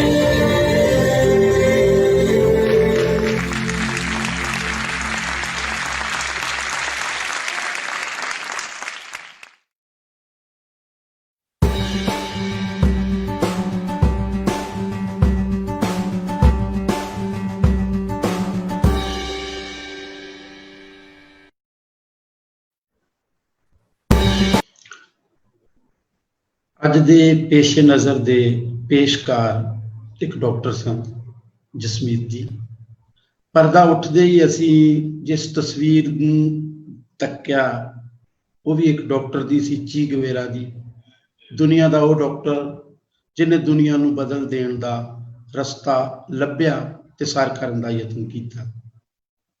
ਕਿਊਬਾ ਦੁਨੀਆ ਦਾ ਛੋਟਾ ਜਿਹਾ ਮੁਲਕ, ਪਰ ਅੱਜ ਵੀ ਦੁਨੀਆ ਦੇ ਵਿੱਚ ਡਾਕਟਰੀ ਸੇਵਾਵਾਂ ਦੇ ਵਿੱਚ ਮੋਹਰੀ ਮੰਨਿਆ ਜਾਂਦਾ ਕਿਊਬਾ ਦਾ ਉਹ ਦੇਸ਼ ਜਿਸ ਦੇਸ਼ ਨੂੰ ਬਣਾਉਣ ਦੇ ਵਿੱਚ ਚੀ ਗੁਵੇਰਾ ਦਾ ਵੀ ਹੱਥ ਸੀ। ਮੈਂ ਪਹਿਲਾ ਸਵਾਲ ਤਾਂ ਇਹੀ ਹੁਣ ਕਰਨਾ ਚਾਹਾਂਗਾ ਕਿ ਉਹਨਾਂ ਨੇ ਡਾਕਟਰ ਦੀ ਚੋਣ ਕਿਉਂ ਕੀਤੀ ਔਰ ਕਿਸ ਤਰੀਕੇ ਦੇ ਨਾਲ ਉਹਨਾਂ ਨੇ ਇਸ ਚੀਜ਼ ਨੂੰ ਸਮਝਣ ਦਾ ਯਤਨ ਕੀਤਾ, ਕਿਉਂ ਉਹਨਾਂ ਲਈ ਪ੍ਰੇਰਨਾ ਸਰੋਤ ਉਹੀ ਬਣੇ। ਪਰ ਉਸ ਤੋਂ ਪਹਿਲਾਂ ਮੈਂ ਕੁਝ ਉਹਨਾਂ ਦੋਸਤਾਂ ਦੇ ਨਾਂ ਜ਼ਰੂਰ ਲੈਣਾ ਚਾਹਾਂਗਾ ਜਿਹੜੇ ਰੋਜ਼ ਸਾਡੇ ਨਾਲ ਹਾਜ਼ਰ ਰਹਿੰਦੇ ਨੇ। ਜਦੋਂ ਵੀ ਕਿਤੇ ਕਿਸੇ ਸ਼ਹਿਰ ਦੇ ਵਿੱਚ ਮੰਚ ਜੁੜਦਾ ਹੈ ਤਾਂ ਉੱਥੇ ਦਰਸ਼ਕ ਪੈਦਾ ਹੋ ਜਾਂਦੇ ਨੇ। ਇਸ ਮੰਚ ਦੇ ਵੀ ਕੁਝ ਪੱਕੇ ਦਰਸ਼ਕ ਨੇ। ਪੱਕੇ ਦਰਸ਼ਕਾਂ 'ਚ ਸਾਡੇ ਜਗਜੀਤ ਸਰੀਨ ਜੀ ਨੇ, ਲੱਖਾ ਲਹਿਰੀ ਹੈ, ਕੁਮਾਰ ਪਵਨਦੀਪ ਜੀ ਨੇ, ਉਹਨਾਂ ਨੇ ਇਹਨੂੰ ਕੰਪਲੀਟ ਸੋਲੋ ਪਰਫਾਰਮੈਂਸ ਵੀ ਕਿਹਾ। ਚੰਦਰ ਅਦੀਬ ਨੇ ਸਾਡੇ, ਉਹਨਾਂ ਨੇ ਪੰਛੀਆਂ ਦੇ ਪਿੱਠ ਵਰਤੀ ਸੰਗੀਤ ਨੂੰ ਕੁਦਰਤ ਦੇ ਸੰਗੀਤ ਨਾਲ ਜੋੜ ਕੇ ਪੇਸ਼ ਕਰਨ ਦੀ ਸ਼ਲਾਘਾ ਵੀ ਕੀਤੀ ਇਸ ਨਾਟਕ ਦੇ ਹਵਾਲੇ ਨਾਲ। ਹੋਰ ਵੀ ਕਿੰਨੇ ਸਾਰੇ ਨਾਂ ਨੇ। ਅੱਜ ਤਾਂ ਪਾਲੀ ਭੁਪਿੰਦਰ ਜੀ ਵੀ ਸਾਡੇ ਨਾਲ ਨੇ। ਔਰ ਬਲਕਾਰ ਸਿੱਧੂ ਜੀ ਨੇ ਉਰਦੂ 'ਚ ਆਪਣਾ ਕਮੈਂਟ ਲਿਖਿਆ, ਮੈਂ ਤਾਂ ਪੜ੍ਹ ਨਹੀਂ ਸਕਦਾ। ਸ਼ਾਇਦ ਮਲਕ ਜੀ ਨੇ ਪਾਕਿਸਤਾਨ 'ਚ ਉਸ ਕਮੈਂਟ ਨੂੰ ਜ਼ਰੂਰ ਪੜ੍ਹ ਲਿਆ ਹੋਏਗਾ। ਔਰ ਮੈਂ ਇਹੀ ਗੱਲ ਕਰਨੀ ਚਾਹਾਂਗਾ ਕਿ ਅੱਜ ਕਿੰਨੇ ਲੋਕ ਜੁੜੇ ਨੇ। ਸੰਜੀਵਨ ਜੀ ਜੁੜੇ ਨੇ ਸਾਡੇ ਨਾਲ, ਸਵੀਟੀ ਸ਼ਰਮਾ ਜੁੜੇ ਨੇ, ਅੰਤਰਪ੍ਰੀਤ ਜੀ ਜੁੜੇ ਨੇ, ਬਹੁਤ ਲੋਕ ਨੇ। ਕੁਝ ਨਾਮ ਮੈਂ ਬਾਅਦ ਦੇ ਵਿੱਚ ਵੀ ਲਵਾਂਗਾ। ਪਰ ਸਭ ਤੋਂ ਪਹਿਲਾਂ ਮੈਂ ਇਹੀ ਸਵਾਲ ਕਰਨਾ ਚਾਹਾਂਗਾ ਕਿ ਸਾਡੇ ਦੇਸ਼ ਦੇ ਵਿੱਚ ਡਾਕਟਰੀ ਸੇਵਾਵਾਂ ਦਾ ਜੋ ਹਾਲ ਹੋ ਗਿਆ ਹੈ, ਇੱਕ ਡਾਕਟਰ ਹੋਣ ਦੇ ਨਾਤੇ ਤੇ ਇੱਕ ਕਲਾਕਾਰ ਹੋਣ ਦੇ ਨਾਤੇ, ਤੁਸੀਂ ਜਿਵੇਂ ਨਾਟਕ ਦੇ ਵਿੱਚ ਇਸ ਨੂੰ ਪੇਸ਼ ਕੀਤਾ, ਜੇ ਮੈਂ ਤੁਹਾਨੂੰ ਇੱਕ ਸਿੱਧੇ ਤੌਰ ਤੇ ਡਾਕਟਰ ਦੇ ਹਵਾਲੇ ਨਾਲ ਪੁੱਛਾਂ ਤਾਂ ਤੁਸੀਂ ਇਹਨੂੰ ਕਿਵੇਂ ਪੇਸ਼ ਕਰਨਾ ਚਾਹੋਗੇ? ਨਹੀਂ, ਦੇਖੋ, ਆਪਣੇ ਪਹਿਲਾਂ ਸ਼ੁਰੂ 'ਚ ਵੀ ਆਪਾਂ ਇਹ ਗੱਲ ਕੀਤੀ ਸੀ ਕਿ ਜਿਹੜੀ ਬਿਮਾਰੀਆਂ ਦੀ ਵਜ੍ਹਾ ਹੈਗੀ ਆ, ਐਂਗਲਸ ਨੇ ਵੀ ਇਹੋ ਹੀ ਕਿਹਾ ਵੀ ਆਪਾਂ ਨਾਟਕ ਦੇ ਐਂਡ ਤੱਕ ਨਹੀਂ ਪਹੁੰਚੇ। ਮੈਂ ਨਾਟਕ ਦੇ ਐਂਡ ਤੱਕ ਲੈ ਕੇ ਜਾਣਾ ਚਾਹੁੰਦਾ ਸੀ। ਇੱਕ ਪੂਰੇ 1 ਘੰਟੇ ਦੇ ਨਾਟਕ ਨੂੰ ਆਪਾਂ ਅੱਧੇ ਘੰਟੇ 'ਚ ਕਰ ਰਹੇ ਸੀ। ਦੈਨ ਜੋ ਐਂਡ ਤੇ ਮੈਸੇਜ ਸੀ ਕਿ ਇਹਨਾਂ ਹਾਲਾਤਾਂ ਦੀ ਵਜ੍ਹਾ ਨਾਲ ਜਿਹੜੀਆਂ ਬਿਮਾਰੀਆਂ ਹੋਣਗੀਆਂ, ਜਾਂ ਇਹਨਾਂ ਹਾਲਾਤਾਂ, ਜਿਹੜੇ ਹਾਲਾਤ 'ਚ ਲੋਕੀ ਰਹਿ ਰਹੇ ਨੇ, ਜਿਹੜੇ ਆਪਾਂ ਥੋੜੇ ਬਹੁਤੇ ਦਿਖਾਏ, ਉਹਦਾ ਵਜ੍ਹਾ ਨਾਲ ਜਿਹੜੀਆਂ ਬਿਮਾਰੀਆਂ ਹੋਣਗੀਆਂ, ਜਿਹੜੀਆਂ ਮੌਤਾਂ ਹੋਣਗੀਆਂ, ਐਂਗਲਸ ਦੇ ਕਹਿਣ ਦੇ ਮੁਤਾਬਕ ਕਹਿੰਦਾ ਉਹ ਕਤਲ ਹੈ। ਕਿਉਂਕਿ ਆਪਾਂ ਨੂੰ ਪਤਾ ਵੀ ਦੇਰ ਸਵੇਰ ਉਹ ਲੋਕਾਂ ਨੇ ਮਰਨਾ ਹੀ ਮਰਨਾ ਜੇ ਆਪਾਂ ਨੂੰ ਉਹਨਾਂ ਹਾਲਾਤਾਂ ਵਿੱਚ ਰਹਿਣ ਦੇਵਾਂਗੇ। ਠੀਕ ਹੈ ਨਾ। ਸੋ ਬੇਸਿਕ ਜਿਹੜਾ ਬਿਮਾਰੀ ਦੀ ਜੜ ਹੈ, ਜਿਹੜੇ ਰੂਟ ਕਾਜ਼ ਹੈ, ਜੇ ਆਪਾਂ ਰੂਟ ਕਾਜ਼ ਨਹੀਂ ਖਤਮ ਕਰਦੇ ਤੇ ਆਪਾਂ ਜਿੱਦਾਂ ਬੁਖਾਰ ਚੜਿਆ ਤੇ ਕਰੋਸਿਨ ਖਾ ਲਈ, ਹਨਾ, ਫੌਰੀ ਟਾਈਮ ਤਾਂ ਉਹ ਠੀਕ ਕਰ ਦੂਗੀ ਉਹ ਬੁਖਾਰ ਨੂੰ। ਜਾਂ ਮਲੇਰੀਆ ਹੋਇਆ ਤੇ ਆਪਾਂ ਮਲੇਰੀਆ ਦੀ ਦਵਾਈ ਖਾ ਲਈ, ਇੱਕ ਵਾਰੀ ਤਾਂ ਮਲੇਰੀਆ ਠੀਕ ਹੋ ਗਿਆ। ਪਰ ਜੇ ਬੰਦਾ ਉਹੀ ਹਾਲਾਤ 'ਚ ਬਾਰ-ਬਾਰ ਰਹਿ ਰਿਹਾ ਤਾਂ ਉਹਨੂੰ ਬਾਰ-ਬਾਰ ਮਲੇਰੀਆ ਹੋਊਗਾ। ਸਾਡਾ ਮਤਲਬ ਐਜ਼ ਏ ਡਾਕਟਰ ਕੰਮ ਜਾਂ ਐਜ਼ ਏ ਸਮਾਜਿਕ ਵਿਗਿਆਨੀ ਕੰਮ ਇਹ ਹੋਊਗਾ ਵੀ ਆਪਾਂ ਬਿਮਾਰੀ ਨੂੰ ਜੜ ਤੋਂ ਖਤਮ ਕਰੀਏ। ਤੇ ਜੜ ਤੋਂ ਖਤਮ ਕਰਨ ਲਈ ਸਾਰਿਆਂ ਦੇ ਲਈ, ਸਾਰਿਆਂ ਲੋਕਾਂ ਦੇ ਲਈ ਵਧੀਆ ਖਾਣਾ, ਵਧੀਆ ਭੋਜਨ, ਵਧੀਆ ਰਹਿਣ ਸਹਿਣ ਹੋਣਾ ਚਾਹੀਦਾ, ਵਧੀਆ ਕੰਮ ਕਰਨ ਦੇ ਤਰੀਕੇ ਹੋਣੇ ਚਾਹੀਦੇ ਆ, ਵਧੀਆ ਕੰਮ ਕਰਨ ਦੇ ਢੰਗ ਹੋਣੇ ਚਾਹੀਦੇ। ਮਤਲਬ ਇਹਦੇ ਨਾਲ ਹੀ ਜੋੜ ਕੇ ਤੁਹਾਨੂੰ ਇਹ ਸਵਾਲ ਪੁੱਛਣਾ ਚਾਹਾਂਗਾ ਕਿ ਤੁਸੀਂ ਸੋਲੋ ਕੀਤਾ, ਕਿ ਇਹ ਸੋਲੋ ਸਿਰਫ ਅੱਜ ਦੇ ਕਰੋਨਾ ਕਾਲ ਦੀ ਮਜਬੂਰੀ ਹੈ ਕਿ ਜਾਂ ਤੁਸੀਂ ਸੋਲੋ ਪਰਫਾਰਮੈਂਸ ਨੂੰ ਵੈਸੇ ਵੀ ਇੱਕ ਆਪਣੀ ਮਨਪਸੰਦ ਰਚਨਾ ਦੇ ਤੌਰ ਤੇ ਜਾਂ ਪੇਸ਼ਕਾਰੀ ਦੇ ਤੌਰ ਤੇ ਮਹਿਸੂਸ ਕਰਦੇ ਹੋ? ਨਹੀਂ, ਕਰੋਨਾ ਦੀ ਮਜਬੂਰੀ ਤਾਂ ਨਹੀਂ। ਮੈਨੂੰ ਲੱਗਦਾ ਸ਼ਾਇਦ 2012 ਤੋਂ ਸੋਲੋ ਹੀ ਕਰ ਰਹੇ ਹਾਂ। ਉਸ ਤੋਂ ਪਹਿਲਾਂ ਗਰੁੱਪ ਨਾਟਕ ਕਰੀਦੇ ਸੀ, ਹੁਣ ਵੀ ਗਰੁੱਪ ਨਾਟਕ ਕਰੀਦੇ ਆ, ਜਿਹੜੇ ਵਧੀਆ ਸਕ੍ਰਿਪਟਸ ਜਿਹੜੇ ਜਿੱਦਾਂ ਛਿਪਣ ਤੋਂ ਪਹਿਲਾਂ ਅਸੀਂ ਕਾਫੀ ਖੇਡਦੇ ਹਾਂ, ਹੁਣ ਵੀ ਖੇਡਦੇ ਹਾਂ। ਪਰ ਫਿਲਹਾਲ ਮੇਰਾ ਮੇਨ ਧਿਆਨ ਜਿਹੜਾ ਸੋਲੋ ਤੋਂ ਹੀ ਹੈ। ਸੋਲੋ ਦਾ ਵੈਸੇ ਮੇਰਾ ਮਜਬੂਰੀ 'ਚੋਂ ਨਿਕਲਿਆ ਸੀ ਨਾਟਕ। ਸੋਲੋ ਦੀ ਜਿਹੜੀ ਵਿਧਾ ਵਾ ਮੈਂ ਮਜਬੂਰੀ 'ਚ ਅਪਣਾਈ। ਮੈਂ ਦੱਸਣਾ ਚਾਹੂੰਗਾ ਕਿ ਲੁਧਿਆਣੇ ਮੈਂ ਕਾਫੀ ਸਾਰਾ ਕੰਮ ਕੀਤਾ ਕਿਸੇ ਸਮਾਜ ਨੂੰ ਬਦਲਣ ਵਾਲੀ ਜਥੇਬੰਦੀ ਦੇ ਨਾਲ। ਤੇ ਉਦੋਂ ਸਾਡੇ ਕੋਲ ਪਾਤਰ ਨਹੀਂ ਸੀ ਹੁੰਦੇ, ਤੇ ਉਦੋਂ ਪਾਤਰ ਨਹੀਂ ਸੀ ਹੁੰਦੇ। ਸੋ ਮੈਨੂੰ ਉਹਨਾਂ ਨੇ ਕਹਿਣਾ ਕਿ ਨਾਟਕ ਤੂੰ ਹੀ ਕਰਨਾ, ਤੂੰ ਦੇਖ ਕਿੱਦਾਂ ਕਰਨਾ। ਫਿਰ ਉਸ ਸਮੇਂ 'ਚ ਕਿਉਂਕਿ ਆਪਾਂ ਲੁਧਿਆਣੇ ਮਜ਼ਦੂਰ ਇਲਾਕਾ ਤੇ ਮਜ਼ਦੂਰਾਂ 'ਚ ਕੰਮ ਕਰ ਰਹੇ ਸੀ, ਹਾਂਜੀ, ਮਜ਼ਦੂਰ ਇਲਾਕੇ 'ਚ ਕੰਮ ਕਰ ਰਹੇ ਸੀ। ਸੋ ਉਸ ਸਮੇਂ 'ਚ ਮੈਂ ਮਸ਼ੀਨ ਨਾਟਕ ਤਿਆਰ ਕੀਤਾ, ਸੋਲੋ ਟੋਆ ਸੋਲੋ ਸਫਦਰ ਹਾਸ਼ਮੀ ਦਾ, ਸਫਦਰ ਹਾਸ਼ਮੀ ਜੀ ਦਾ ਇਹ ਹਮ ਕਿਉਂ ਸਹੇ ਨਾਟਕ। ਮਤਲਬ ਮਜਬੂਰੀ 'ਚ ਮੈਨੂੰ ਇਹ ਨਾਟਕ ਸੋਲੋ ਤਿਆਰ ਕਰਨੇ ਪਏ। ਉਸ ਤੋਂ ਬਾਅਦ ਫਿਰ ਮੈਂ ਸੋਚਿਆ ਵੀ ਚਲੋ ਸੋਲੋ ਹੀ ਕਰਾਂਗੇ। ਫਿਰ ਇੱਕ ਬਦਲ ਦਿਓ ਨਾਟਕ ਬਣਾਇਆ ਸੋਲੋ।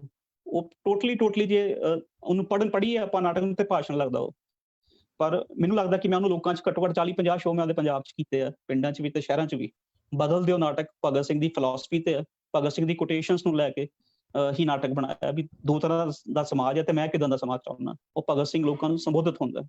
ਤੇ ਫਿਰ ਉਸ ਤੋਂ ਬਾਅਦ ਜ਼ਿੰਦਗੀ ਤੇ ਜ਼ਿੰਦਗੀ ਬਣਾਇਆ।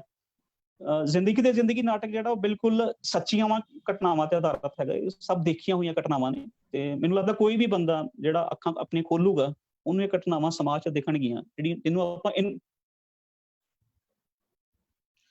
ਕਲਾ ਅਸਲ ਦੇ ਵਿੱਚ ਸਮਾਜ ਦੇ ਵਿੱਚੋਂ ਹੀ ਆਉਂਦੀ ਹੈ, ਔਰ ਤੁਸੀਂ ਇੱਕ ਕਲਾਕਾਰ ਦੇ ਤੌਰ ਤੇ ਜਦੋਂ ਵਿਚਰਨਾ ਸ਼ੁਰੂ ਕੀਤਾ ਤਾਂ ਤੁਸੀਂ ਸੋਲੋ ਤੋਂ ਮੰਚ ਵੱਲ ਨੂੰ ਕਿਵੇਂ ਆਏ?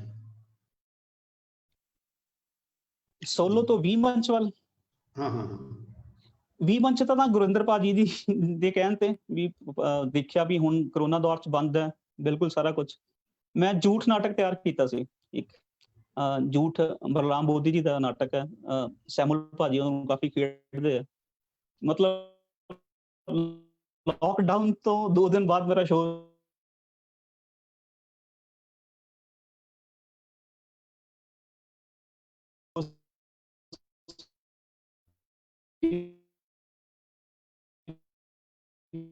ਲਾਕਡਾਊਨ ਹੁੰਦਾ ਤੇ ਝੂਠ ਸਾਰੇ। ਤੇ ਥੈਂਕਸ ਭਾਜੀ ਕਿ ਮੈਨੂੰ ਮੌਕਾ ਦਿੱਤਾ ਤੁਸੀਂ ਆਪਣੀ ਗੱਲ ਰੱਖਣ ਦਾ, ਪਰਫਾਰਮੈਂਸ ਰੱਖਣ ਦਾ। ਲੱਗਦਾ ਅੱਜ ਤੁਸੀਂ ਇਹ ਵੀ ਦੱਸ ਦਿਓ ਕਿ ਤੁਸੀਂ ਜਦੋਂ ਨੁੱਕੜ ਤੇ ਨਾਟਕ ਖੇਡਦੇ ਹੋ ਜਾਂ ਤੁਸੀਂ ਸੋਲੋ ਕਰਦੇ ਹੋ ਮੰਚ ਦੇ ਉੱਤੇ ਵੀ ਰਿਕਾਰਡਿੰਗ ਦੀ ਕੋਈ ਚਿੰਤਾ ਨਹੀਂ ਹੁੰਦੀ, ਕੋਈ ਕਰ ਰਿਹਾ ਕਿ ਨਹੀਂ ਕਰ ਰਿਹਾ ਇਹਦੇ ਬਾਰੇ ਵੀ ਸੋਚਣਾ ਨਹੀਂ ਪੈਂਦਾ। ਪਰ ਜਦੋਂ ਹੁਣ ਤੁਹਾਨੂੰ ਗੁਰਿੰਦਰ ਜੀ ਨੇ ਤੁਹਾਨੂੰ ਕਿਸ ਕਿਸਮ ਦੀਆਂ ਦਿੱਤਾਂ ਆਈਆਂ, ਕਿਉਂਕਿ ਇਹ ਆਪਣੇ ਆਪ ਦੇ ਵਿੱਚ ਇੱਕ ਬਹੁਤ ਦਿਲਚਸਪ ਮਸਲਾ ਹੈ ਕਿ ਉਹ ਕਲਾਕਾਰ ਜਿਹੜੇ ਆਪਣਾ ਕੰਮ ਚੁੱਪਚਾਪ ਕਰੀ ਜਾਂਦੇ ਸੀ, ਉਹਨਾਂ ਨੂੰ ਕਰੋਨਾ ਨੇ ਇਸ ਗੱਲ ਵੱਲ ਵੀ ਪ੍ਰੇਰਿਤ ਕੀਤਾ ਕਿ ਉਹਨਾਂ ਨੇ ਤਕਨੀਕ ਨਾਲ ਵੀ ਥੋੜਾ ਕੰਮ ਕਰਨਾ, ਉਹਦੇ ਤੋਂ ਵੀ ਥੋੜਾ ਜਿਹਾ ਕੰਮ ਲੈਣਾ। ਤੁਸੀਂ ਤਕਨੀਕ ਤੋਂ ਜਦੋਂ ਕੰਮ ਲੈਣ ਲੱਗੇ ਤਾਂ ਤਕਨੀਕ ਤੁਹਾਡੇ ਰਾਹ 'ਚ ਕਿੰਨੇ ਕਰੋੜੇ? ਮਤਲਬ ਥੋੜੀ ਸਮੇਂ ਦੀ ਮਤਲਬ ਸੀਮਾ ਸੀ, ਕਿਉਂਕਿ ਇਹ ਟੈਕਨੀਕ ਬਿਲਕੁਲ ਨਵੀਂ ਆ ਵੀਡੀਓ ਰਿਕਾਰਡਿੰਗ, ਕਿਉਂਕਿ ਮੈਂ ਬਿਲਕੁਲ ਵੀ ਨਹੀਂ ਇਹਦੇ ਬਾਰੇ ਜਾਣਦਾ। ਫਿਲਹਾਲ ਅੱਜ ਕੱਲ੍ਹ ਸਟੂਡੈਂਟਸ ਜਿਹੜੇ ਨੇ ਇਸ ਕੰਮ ਤੇ ਕੰਮ ਕਰ ਰਹੇ ਨੇ ਯੂਨੀਵਰਸਿਟੀਆਂ ਦੇ, ਉਹ ਵੀ ਅਵੇਲੇਬਲ ਨਹੀਂ ਗਏ ਕਿਉਂਕਿ ਸਾਰੇ ਘਰਾਂ ਨੂੰ ਗਏ ਹੋਏ ਆ। ਫਿਰ ਬਹੁਤ ਤਗੜਾ ਚੈਲੰਜ ਬਣਿਆ ਵੀ ਕਿੱਦਾਂ ਰਿਕਾਰਡ ਕੀਤਾ ਜਾਵੇ। ਸਭ ਤੋਂ ਪਹਿਲਾਂ ਅਸੀਂ ਇੱਕ ਦਿਨ ਕਮਰੇ 'ਚ ਰਿਕਾਰਡ ਕੀਤਾ, ਫਰੇਮ ਨਾ ਆਪਾਂ ਨੂੰ ਲੈਣਾ ਆਵੇ ਵੀ ਕਿਸ ਫਰੇਮ 'ਚ ਰਿਕਾਰਡ ਕਰੀਏ, ਮਤਲਬ ਗਲਤ ਫਰੇਮ 'ਚ ਰਿਕਾਰਡ ਕਰ ਲਿਆ ਹਨਾ, ਮੋਬਾਈਲ 'ਚ ਨਾਲ ਹੀ ਰਿਕਾਰਡ ਕੀਤਾ। ਫਿਰ ਆਹ ਜਿਹੜਾ ਹੁਣ ਤੁਸੀਂ ਰਿਕਾਰਡਿੰਗ ਦੇਖੀ ਅੱਜ, ਅਸੀਂ ਛੱਤ ਤੇ ਕੀਤੀ। ਫਿਰ ਛੱਤ ਉੱਤੇ ਮੋਬਾਈਲ ਫੋਨ ਨਾਲ ਹੀ ਕੀਤੀ ਕਿਉਂਕਿ ਕੋਈ ਟੈਕਨੀਕਲ ਕੈਮਰਾ ਤਾਂ ਸਾਡੇ ਕੋਲ ਨਹੀਂ ਸੀਗਾ।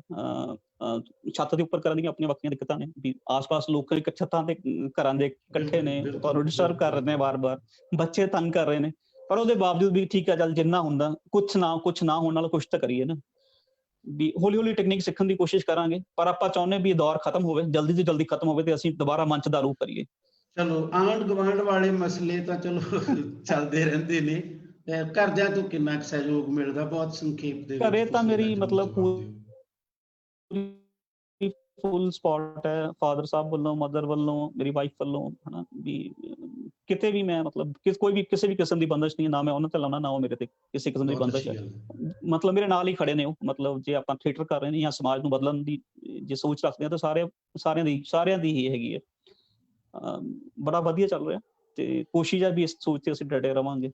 ਤੁਹਾਡਾ ਅਸੀਂ ਸਵਾਗਤ ਕਰਦੇ ਹਾਂ। ਤੁਹਾਡਾ ਕੋਲੋਂ ਹੋਰ ਗੱਲਾਂ ਵੀ ਅਸੀਂ ਸੁਣ ਸਕਦੇ ਸੀ, ਕਰ ਸਕਦੇ ਸੀ, ਪਰ ਅੱਜ ਕਿਉਂਕਿ ਸਾਡੇ ਇਸ ਪ੍ਰੋਗਰਾਮ ਦਾ ਇੱਕ ਹੋਰ ਹਿੱਸਾ ਵੀ ਜੁੜਿਆ ਮੰਚ ਲਈ, ਜਿਨ੍ਹਾਂ ਲੋਕਾਂ ਨੇ ਲਗਾਤਾਰ ਗੀਤ ਗਾਏ ਨੇ ਉਹਨਾਂ ਨਾਲ ਵੀ ਅਸੀਂ ਗੱਲਬਾਤ ਕਰਨੀ, ਇਸ ਕਰਕੇ ਤੁਹਾਡੀ ਗੱਲ ਥੋੜ੍ਹੀ ਜਿਹੀ ਸਾਨੂੰ ਅੱਜ ਸੰਖੇਪ ਕਰਨੀ ਪੈ ਗਈ ਜਾਂ ਸੀਮਤ ਕਰਨੀ ਪੈ ਗਈ। ਪਰ ਮੈਂ ਫਿਰ ਵੀ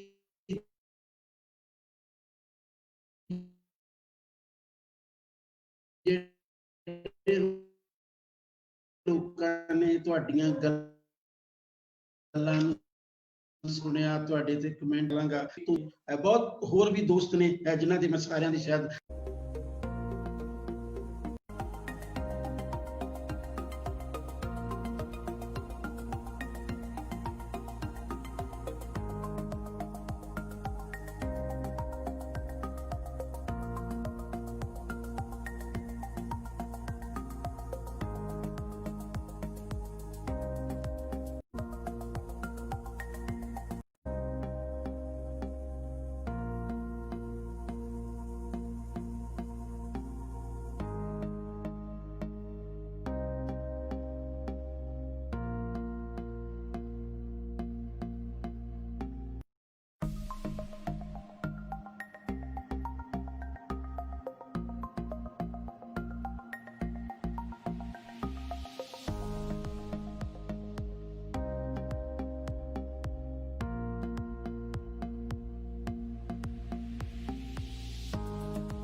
ਪਤਾਲ ਦੀ ਧਰਤੀ ਤੇ ਜਾਣ ਦੀ ਗੱਲ ਆਪਾਂ ਸ਼ੁਰੂ ਚ ਕੀਤੀ ਸੀ।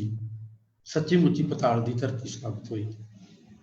ਬਹੁਤ ਕੋਸ਼ਿਸ਼ ਕੀਤੀ ਕਿ ਪਰਮਜੀਤ ਭਾਜੀ ਨਾਲ ਸਾਡਾ ਤਾਲਮੇਲ ਬਣ ਜਾਵੇ, ਤਕਨੀਕ ਸਾਡਾ ਸਹਿਯੋਗ ਕਰ ਦੇਵੇ, ਪਰ ਤਕਨੀਕ ਨੇ ਸਾਡਾ ਸਹਿਯੋਗ ਨਹੀਂ ਕੀਤਾ, ਜਾਂ ਅਸੀਂ ਇਹ ਵੀ ਮੰਨ ਲਈਏ ਕਿ ਵਹਿਮ ਵੀ ਜਾਂਦਾ ਲੱਗਾ ਕਿ ਸਾਡੀ ਤਕਨੀਕ ਕਮਜ਼ੋਰ ਹੈ ਤੇ ਅਮਰੀਕਾ ਦੀ ਤਕਨੀਕ ਸਾਡੇ ਤੋਂ ਜ਼ਿਆਦਾ ਅੱਛੀ ਹੈ। ਪਰ ਖੈਰ ਕੁਝ ਵੀ ਹੈ, ਜਿਵੇਂ ਵੀ ਹੋ ਗਿਆ, ਅਸੀਂ ਕੋਸ਼ਿਸ਼ ਕਰਾਂਗੇ ਕੱਲ ਨੂੰ ਜਾਂ ਜਿਸ ਦਿਨ ਵੀ ਪਰਮਜੀਤ ਭਾਜੀ ਨਾਲ ਤਾਲਮੇਲ ਕਰ ਸਕੇ, ਅਸੀਂ ਉਹਨਾਂ ਨੂੰ ਦੁਬਾਰਾ ਬੁਲਾ ਕੇ ਤੁਹਾਡੇ ਨਾਲ ਜ਼ਰੂਰ ਸਾਂਝਾ ਕਰਾਂਗੇ। ਅੱਜ ਅਸੀਂ ਇਸ ਗੱਲ ਲਈ ਤੁਹਾਡੇ ਕੋਲੋਂ ਮਾਫੀ ਮੰਗ ਸਕਦੇ ਹਾਂ। ਹੋਰ ਸਾਡੇ ਕੋਲੇ ਕੋਈ ਹਥਿਆਰ ਨਹੀਂ ਹੈ ਇਸ ਤੋਂ ਅੱਛਾ। ਵੈਸੇ ਤਾਂ ਮੈਨੂੰ ਪਰਸਨਲੀ ਵੀ ਇਸ ਗੁਸਤਾਖੀ ਲਈ ਮਾਫੀ ਮੰਗ ਹੀ ਲੈਣੀ ਚਾਹੀਦੀ ਹੈ ਕਿ ਮੈਨੂੰ ਪਹਿਲਾਂ ਵੀ ਕਹਿਣਾ ਚਾਹੀਦਾ ਸੀ ਕਿ 1-2 ਮਿੰਟ ਤਾਂ ਲੱਗ ਹੀ ਸਕਦੇ, ਪਰ ਮਿੰਟ ਤੱਕ ਜ਼ਿਆਦਾ ਹੀ ਲੱਗ ਗਏ। ਤੇ ਇਸ ਕਰਕੇ ਅਸੀਂ ਅੱਜ ਇੱਥੇ ਹੀ ਆਪਣਾ ਇਸ ਵੀ ਮੰਚ ਦੇ ਪ੍ਰੋਗਰਾਮ ਨੂੰ ਖਤਮ ਕਰਦੇ ਹਾਂ, ਪਰ ਬਿਲਕੁਲ ਇੱਥੇ ਨਹੀਂ, ਅਸੀਂ ਮੰਚ ਗੀਤ ਤਾਂ ਜ਼ਰੂਰ ਤੁਹਾਡੇ ਨਾਲ ਸਾਂਝਾ ਕਰਾਂਗੇ। Thank you. ਮੰਚ ਗੀਤ ਵੱਲ ਵਧਦੇ।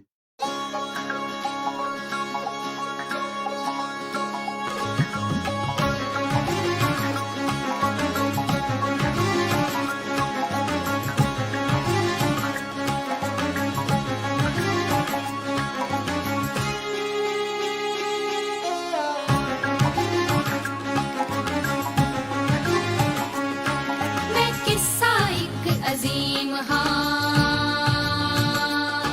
किते ज़र्ब किते तकसीम हाँ। मैं किस्सा एक अजीम हाँ, किते ज़र्ब किते तकसीम हाँ। तेरे अंदर किसने पाई मेरे लिए नफरत दे बीज, मेरे लिए नफरत दे बीज। तेरी छावे कदे न मोली मेरे खिड़े रहन दे रीछ, मेरे खिड़े रहन दे रीछ। वक्त दी मिट्टी विचों निकली, वक्त दी मिट्टी विचों निकली, एक पत्थरीली टीम हाँ।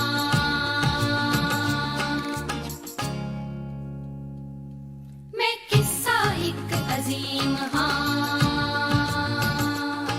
किते ज़र्ब किते तकसीम हाँ, किते ज़र्ब किते